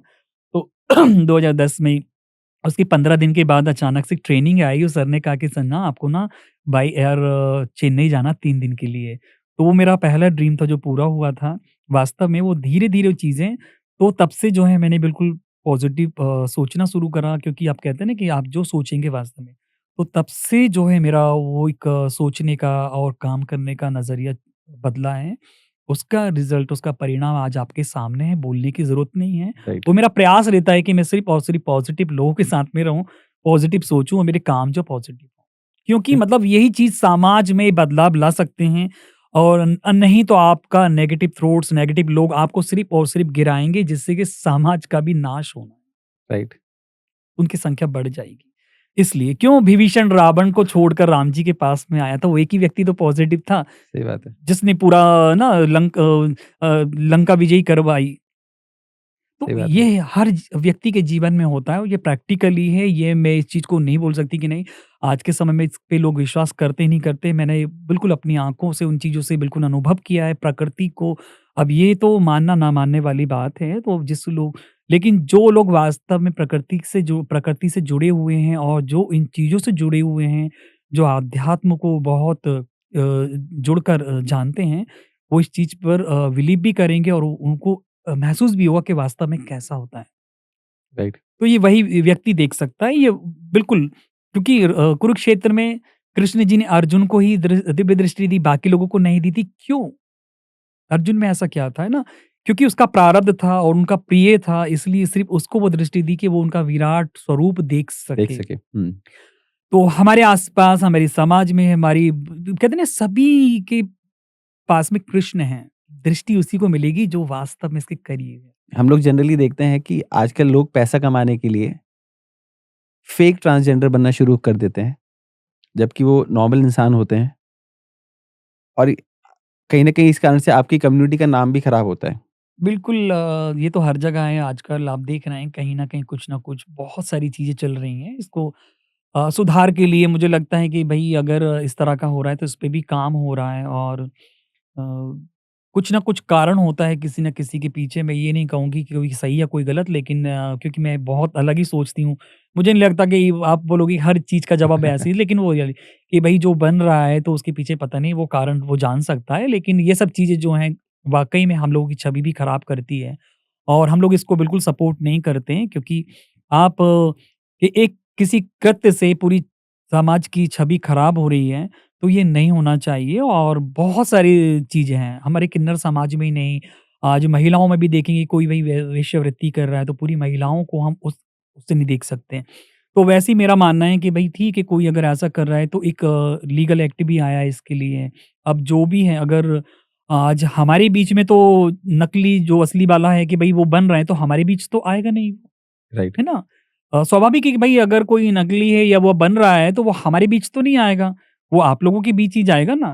तो अब उसको डिफाइन करेंगे कि ये असली है या नकली वो तो आप ही लोग तय करेंगे, हम नहीं क्योंकि आपको भी पता है कि डेरे वाले जो घराने वाले होते हैं, उनका रहन-सहन, उनकी बोली-भाषा, उनका समय, सारी चीज़ें वो आपसे नहीं छुपी होंगी और जो इस तरह के लोग होंगे तो उनका टाइम टेबल वो सारी चीज़ें वो भी आपको पता होगी। तो स्वाभाविक है, ऐसे लोगों के लिए एक्शन आपको लेना चाहिए क्योंकि एक केस हो चुका था। कोई था कहीं शायद वो 1 साल पहले की घटना है अवधपुरी की तो कोई था वो कहीं से, तो मेरे के मिलने-जुलने वाले हैं तो उनका मेरे पास फ़ोन आया कि ना कि लेके वो एक अभी हैं, आप इनको जानते हो? तो मैंने कहा कि नहीं, तो बोले कि तुम्हारे मंगलवारे में ऐसा? मैंने कहा नहीं इस नाम का व्यक्ति हमारे ना मंगलवारे ना बुधवारे में कोई नहीं है। तो बोले कि यार वो तो मैंने कहा हुआ क्या? बोले कि यार वो हमारे यहाँ पे एक दीदी है पार्लर में आता है और वो कुछ अश्लील हरकतें करता है। तो मैंने कहा किन्नर तो कभी ऐसी हरकतें करते ही नहीं और महिलाओं के साथ भी क्यों करेंगे? तो बोलने लगा कि वो यार समझ में नहीं आ रहा तो मैंने कहा बिल्कुल आप पुलिस को उसको उसके हवाले करो। तो बोलता है कि अगर अगली बार आएगा तो मैं उसको बिल्कुल वो करवाऊँगा तो नेक्स्ट डे वो शायद आया, तो उन्होंने वीडियो कॉल करके दिखाया तो मैंने कहा मैं तो जानती नहीं हूँ वो रियल में होगा वै तो फिर उन्होंने शायद उसको थाने-वाने में दिया, मारा-पीटी भी जो भी हुआ अब उसके बाद पता नहीं क्या हुआ लेकिन ये चीज़ होती है। तो इसके लिए तो आपको अवेयर होना पड़ेगा। भई आपको जगह क्योंकि हमारे बीच तो नहीं आएगा जो भी ऐसा व्यक्ति होगा जो इस तरह का कृत्य कर रहा है, हमारे बीच तो नहीं आएगा, वो हमसे चोरी-छुपे ही करेगा ना। राइट। तो उसके लिए जागरूक समाज को होना पड़ेगा कि भई इस तरह का अगर हो रहा है तो बिल्कुल आप लीगल एक्ट का सहारा लें, उसके लिए एक्शन लें। अब इसके बीच में आपको यही पता चलेगा कि भई कौन असली कौन नकली। ये जैसे आपने बात करी मंगलवार है, बुधवार है, ये एक्चुअली होता क्या है? ये घराना है, घरानों का नाम घरानों है के नाम होते हाँ। हैं। ओके, तो मतलब दोनों अलग-अलग हैं डेरे तो उसमें अलग-अलग घराना होता है। हमारा मंगलवारा जैसे मंगलवारे से हूँ मैं, बुधवारा घराना अलग है। तो ये घराने जो है सिस्टम ये हमारी पीढ़ियों से ये चले ब आ रहे हैं। अच्छा। ये हर एरिया के अलग-अलग घराने होते हैं, ऐसा है? अ, हर नहीं जैसे कि हमारे भोपाल में है, अब भोपाल में हमारे मंगलवारे का है तो मंगलवारे के बहुत सारे घर लगते हैं हमारे ना तो वो बुधवारे का जहाँ-जहाँ उनका लगता है तो वहाँ तक ही तो ये एक वो चला आता है पीढ़ी दर पीढ़ी। बट जैसे कोई सिटी का एक्सपेंशन होते जाता है, तो फिर ये आप लोगों में कैसे डिसाइड होता है कि ये वाला एरिया इसके पास रहेगा, ये वाला एरिया इसके वो पास हमारे रहेगा? जो पूर्वज हैं, हमारे जो गुरु दाद गुरु हैं, वो जो चला आ रहा है शुरू से कि भई ये वाला क्षेत्र हमारा है, तो वो शुरू से डिसाइड रहता है कि ये वाला क्षेत्र इनका है, तो यहाँ पर है। तो वो अभी हम लोग तय नहीं करते, वो हमारे गुरु, हमारे दाद गुरु जो तय करके गए हैं, वो उनके समय से ही चला आता है। बट जैसे मैं आज से 100 साल पुरानी बात करूँ, तो उस समय कोई भी सिटी बहुत छोटी थी। आज की तारीख में सिटी बहुत फैलती जा रही है और चारों तरफ से फैल रही है। तो आपकी क्या मतलब उस तरह से फिर आप लोग अपना कैसे डिसाइड करते हो कि भई तब 100 साल पहले हमारे जो पूर्वज थे, हमारे जो दाद गुरु थे, हमारे जो भी रहे होंगे, हाँ, तो वो बहुत छोटा क्षेत्र रहा होगा और पुराने समय में इतना सब कहाँ देते थे, माँगते थे वो सारी चीज़ें जो राजा रजवाड़ों का, जो भी मुगलों का रहा है कि भई आपको यहाँ पे माँगना खाना है, उन्हें दे दिया कि आप ये गली है, एरिया है, आप इसमें माँगो, खाओ, अपना जो भी रहा उस समय। अब वो वहाँ पर बनेंगे, जैसे हमारी पीढ़ी पीढ़ी दर पीढ़ी रहता है कि भई आज अब आपका पुश्तैनी घर है, उसके अंदर रहता है ना कि भई वो आपका पुश्तैनी घर है कि आप वो यहाँ से कहीं और रहते थे, अब आपका वो फिर उसके बाद आप यहाँ पर आ गए, आपने एक नई पीढ़ी शुरू करी। तो आपने कहा कि भई ये कॉलोनी मेरी है, मेरा घर है। तो स्वाभाविक है कि अब आपकी जो भी पीढ़ी होगी, जो बच्चे होंगे, तो वो आपको इसको अपना ही घर मानेंगे कि हाँ, हम इस कॉलोनी के निवासी हैं, ये क्षेत्र हमारा है। तो वैसे ही जो क्षेत्र हमारा रहता है, वो उन्हीं के हिसाब से जो शुरू से चला आता है और वो एक लिखा-पढ़ी भी होती है उनकी कि भई हमारे बाद में इनको गादी दी जाएगी, ये नायक होंगे, तो ये परंपरा रहती है। तो उसके माध्यम से ये पता रहता है कि भई मेरी गुरु हैं, मेरी गुरु का भोपाल में है कि भई भोपाल के ये नायक हैं।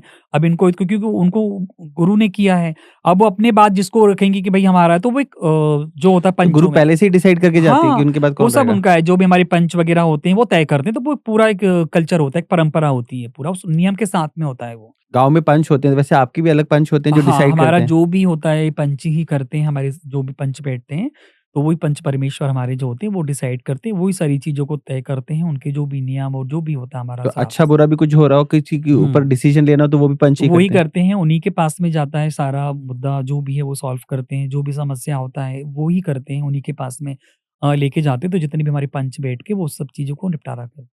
ओके।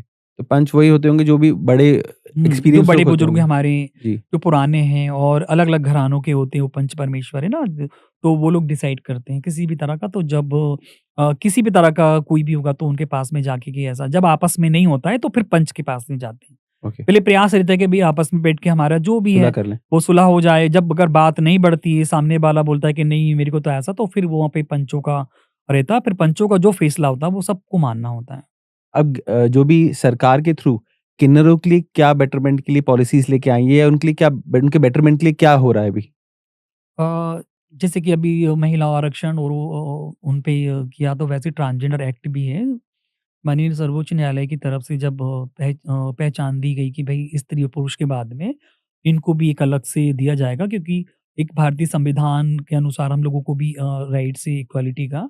तो उसके आधार पे वो है, तो अब उसके साथ में जो भी सरकार को आदेशित किया है कि जितनी भी राज्य सरकारें हैं उनको किन्नर बोर्ड बनाना होगा उनके उत्थान के लिए, है ना? शिक्षा से संबंधित, रोजगार से, हाउसिंग से जो भी है, तो वो किन्नर बोर्ड का गठन होगा। किन्नर बोर्ड के माध्यम से किन्नरों की समस्याओं पे काम किया जाएगा। तो ये हर ओके। राज्य सरकार में कहीं-कहीं गठन हो गया है। अभी हमारे मध्य प्रदेश में प्रोसेस में है, चल रहा है ये। अभी कब तक उसका गठन होगा? गठन लगभग शायद हो गया है। अब जब भी जो भी हमारी राज्य सरकार करे उसकी घोषणा। हमने बहुत सारी चीज़ें देखी कि आप लोग अलग-अलग जगह पे बहुत ज़्यादा ग्रोथ कर रहे हैं। अगर मैं धर्म के बारे में बात करूँ, हिंदुत्व के बारे में बात करूँ, वहाँ आप लोग की क्या ग्रोथ है? वहाँ पे तो मुझे लगता है कि जग ज़ाहिर है आज देखने को मिल ही रहा है कि आज किन्नरों का कैसे धर्म के क्षेत्र में आगाज़ है और योगदान भी है, और मुझे लग रहा है कि धर्म के क्षेत्र में भी, क्योंकि किन्नर तो स्वयंभू संत होते हैं, जन्म से ही उनको कोई उपाधि या संत बनने की आवश्यकता नहीं होती है, क्योंकि राम जी ने जो त्रेता में वरदान दिया था उस अनुसार अगर देखा जाए कलयुग में तो स्वयंभू संत ही हैं। लेकिन उपाधि मिलने के बाद में एक सकारात्मक बदलाव पूरे समाज में कि जो अभी द्वेष भाव से हमें देखते थे या भेदभाव नज़रिए से जो हमारे साथ में होता था ना, एक लांछनपूर्ण जीवन। जी, जी, जी। तो मुझे लगता है कि धर्म के क्षेत्र में जुड़ने का और धर्म के क्षेत्र में आने का जो एक रास्ता हमारे लिए साफ हुआ है, तो उससे समाज में एक और अच्छी छवि स्थापित होगी कि सम्मानित सम्मानीय तो थे ही, लेकिन पूज्यनीय भी, कि किन्नर शुरू से ही पूजनीय भी रहे हैं। जी। तो यहाँ पर धर्म के क्षेत्र में आज हम धार्मिक अनुष्ठान, धार्मिक कर्मकांड के माध्यम से सनातन को जीवंत रखने में बड़ा एक अपना योगदान योगदान रहेगा। देंगे और दे ही देते रहें, क्योंकि सनातन में तो वैसे भी हम लोगों का वर्णन है ही और सनातन ही होते हैं। तो बिल्कुल। यहाँ पे बस है कि धर्म से जुड़ने के बाद में किन्नर समाज अपनी मुख्य धारा में आएगा, अपने अस्तित्व में आया है धर्म के क्षेत्र में आने से। तो हमें पुनः एक अस्तित्व, एक पहचान मिली है, हम वजूद में आए। तो ये एक बड़ी अच्छी पहल है और कि समाज ने तो स्वीकारा था, लेकिन आज धर्म के क्षेत्र में भी हमें स्वीकार्यता और मान्यता भी मिली। तो महामंडलेश्वर बनने के बाद आपको क्या लगता है आपके ऊपर क्या ऐसी ज़िम्मेदारियाँ आ गई हैं, जो आपको उसका निर्वाह करना पड़ेगा आगे? मुझे अलग से तो कुछ ऐसा नहीं लगता है कि ज़िम्मेदारी, लेकिन बस ये है कि धर्म का जो एक पद होता है या धर्म का क्षेत्र होता है, तो हमें समझना होता है। लेकिन मेरा जो व्यक्तिगत है कि धर्म का पहला धर्म तो हमारा यही होता है कि राष्ट्र के प्रति समर्पित रहें, समाज के प्रति समर्पित रहें। तो धर्म का मायने ही हमारा ये होता है कि हमें जो दायित्व मिला है, उसका हम निष्पक्ष रूप से निर्वाह करें, और समाज में और जो कुरीतियाँ हैं या राष्ट्र हित में हम समर्पित रहकर अपना योगदान दें। तो हर संभव प्रयास रहेगा कि भई धर्म के क्षेत्र में संत समाज और जितने भी हमारा चला आ रहा सनातन संस्कृति, परंपरा, उसको जीवंत रखें, उसकी सुरक्षा के लिए अपना दायित्व और योगदान दें। लास्ट अगर आप कोई मैसेज देना चाहती हैं, लोगों को अपनी तरफ से? मैसेज यही दूँगी और यही देना चाहूँगी समाज के सभ्य और शिक्षित लोगों को, जो अपने आप को बोलते हैं कि भई हम सभ्य समाज हैं, शिक्षित समाज हैं।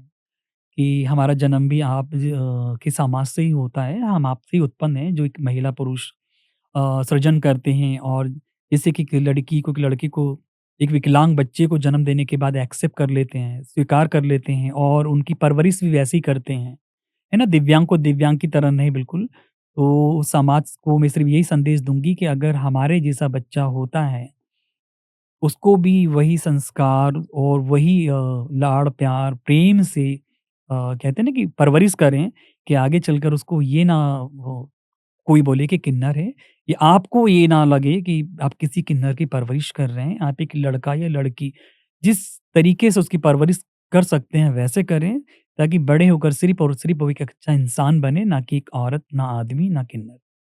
और समाज में एक नया आयाम स्थापित करे और समाज के लिए वो एक प्रेरणा स्रोत बने।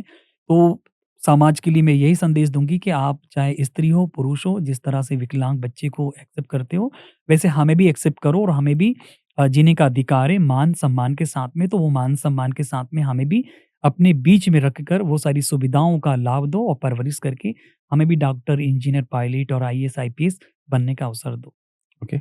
कैसा था आपका आज का एक्सपीरियंस? बहुत अच्छा। और मेरे ख़्याल से अभी तक जितने भी रहे हैं मेरे इंटरव्यू, उसमें सबसे अलग रहा है, डिफरेंट, क्योंकि यहाँ पर मैंने कुछ वो अपनी बातें भी शेयर करी जो आज तक शायद मेरे दिल में थी, और मुझे लगता है कि शायद समय-समय पर जहाँ लगता है जो एक एनर्जी क्रिएट होती है, तो वो अपने आप वो सारी चीज़ें निकल जाती हैं। तो बहुत बढ़िया रहा, बहुत अच्छा रहा मेरा अनुभव, और मुझे लगता है कि शायद यहाँ से एक बहुत अच्छा मैसेज भी जाएगा। और आप जो काम कर रहे हैं, आपने जो भी किया है हमारे लिए ख़ासकर, मुझे लगता है कि 101% अ, लोगों के बीच में बदलाव भी आएगा। Right. And thank you Sanjana ji, thank you so much for coming.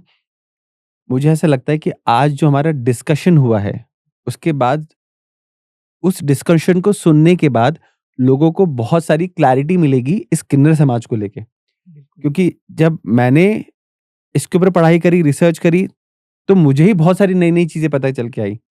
तो जो आपने आज बहुत सारी चीज़ें बताई हैं, उससे उन लोगों को भी बहुत सारी क्लैरिटी मिलेगी लाइफ में कि एग्ज़ैक्टली आपकी कम्युनिटी में क्या होता है, क्या चलता है, कैसे आप जीते हैं, खाते-पीते हैं, जो हमारी बहुत सारी बातें हुई। तो thank you so much for coming और इतनी सारी अवेयरनेस लेके आने के लिए। Thank you very much. बहुत-बहुत शुभकामनाएँ आपको भी, और आपके उज्ज्वल भविष्य की कामना करती हूँ, आपकी टीम को भी, कि आप इसी तरह से निर्धन समाज और देश हित के लिए इस तरह के पॉडकास्ट करते रहें, हर वर्ग के लिए करें। जी, थैंक यू वेरी मच।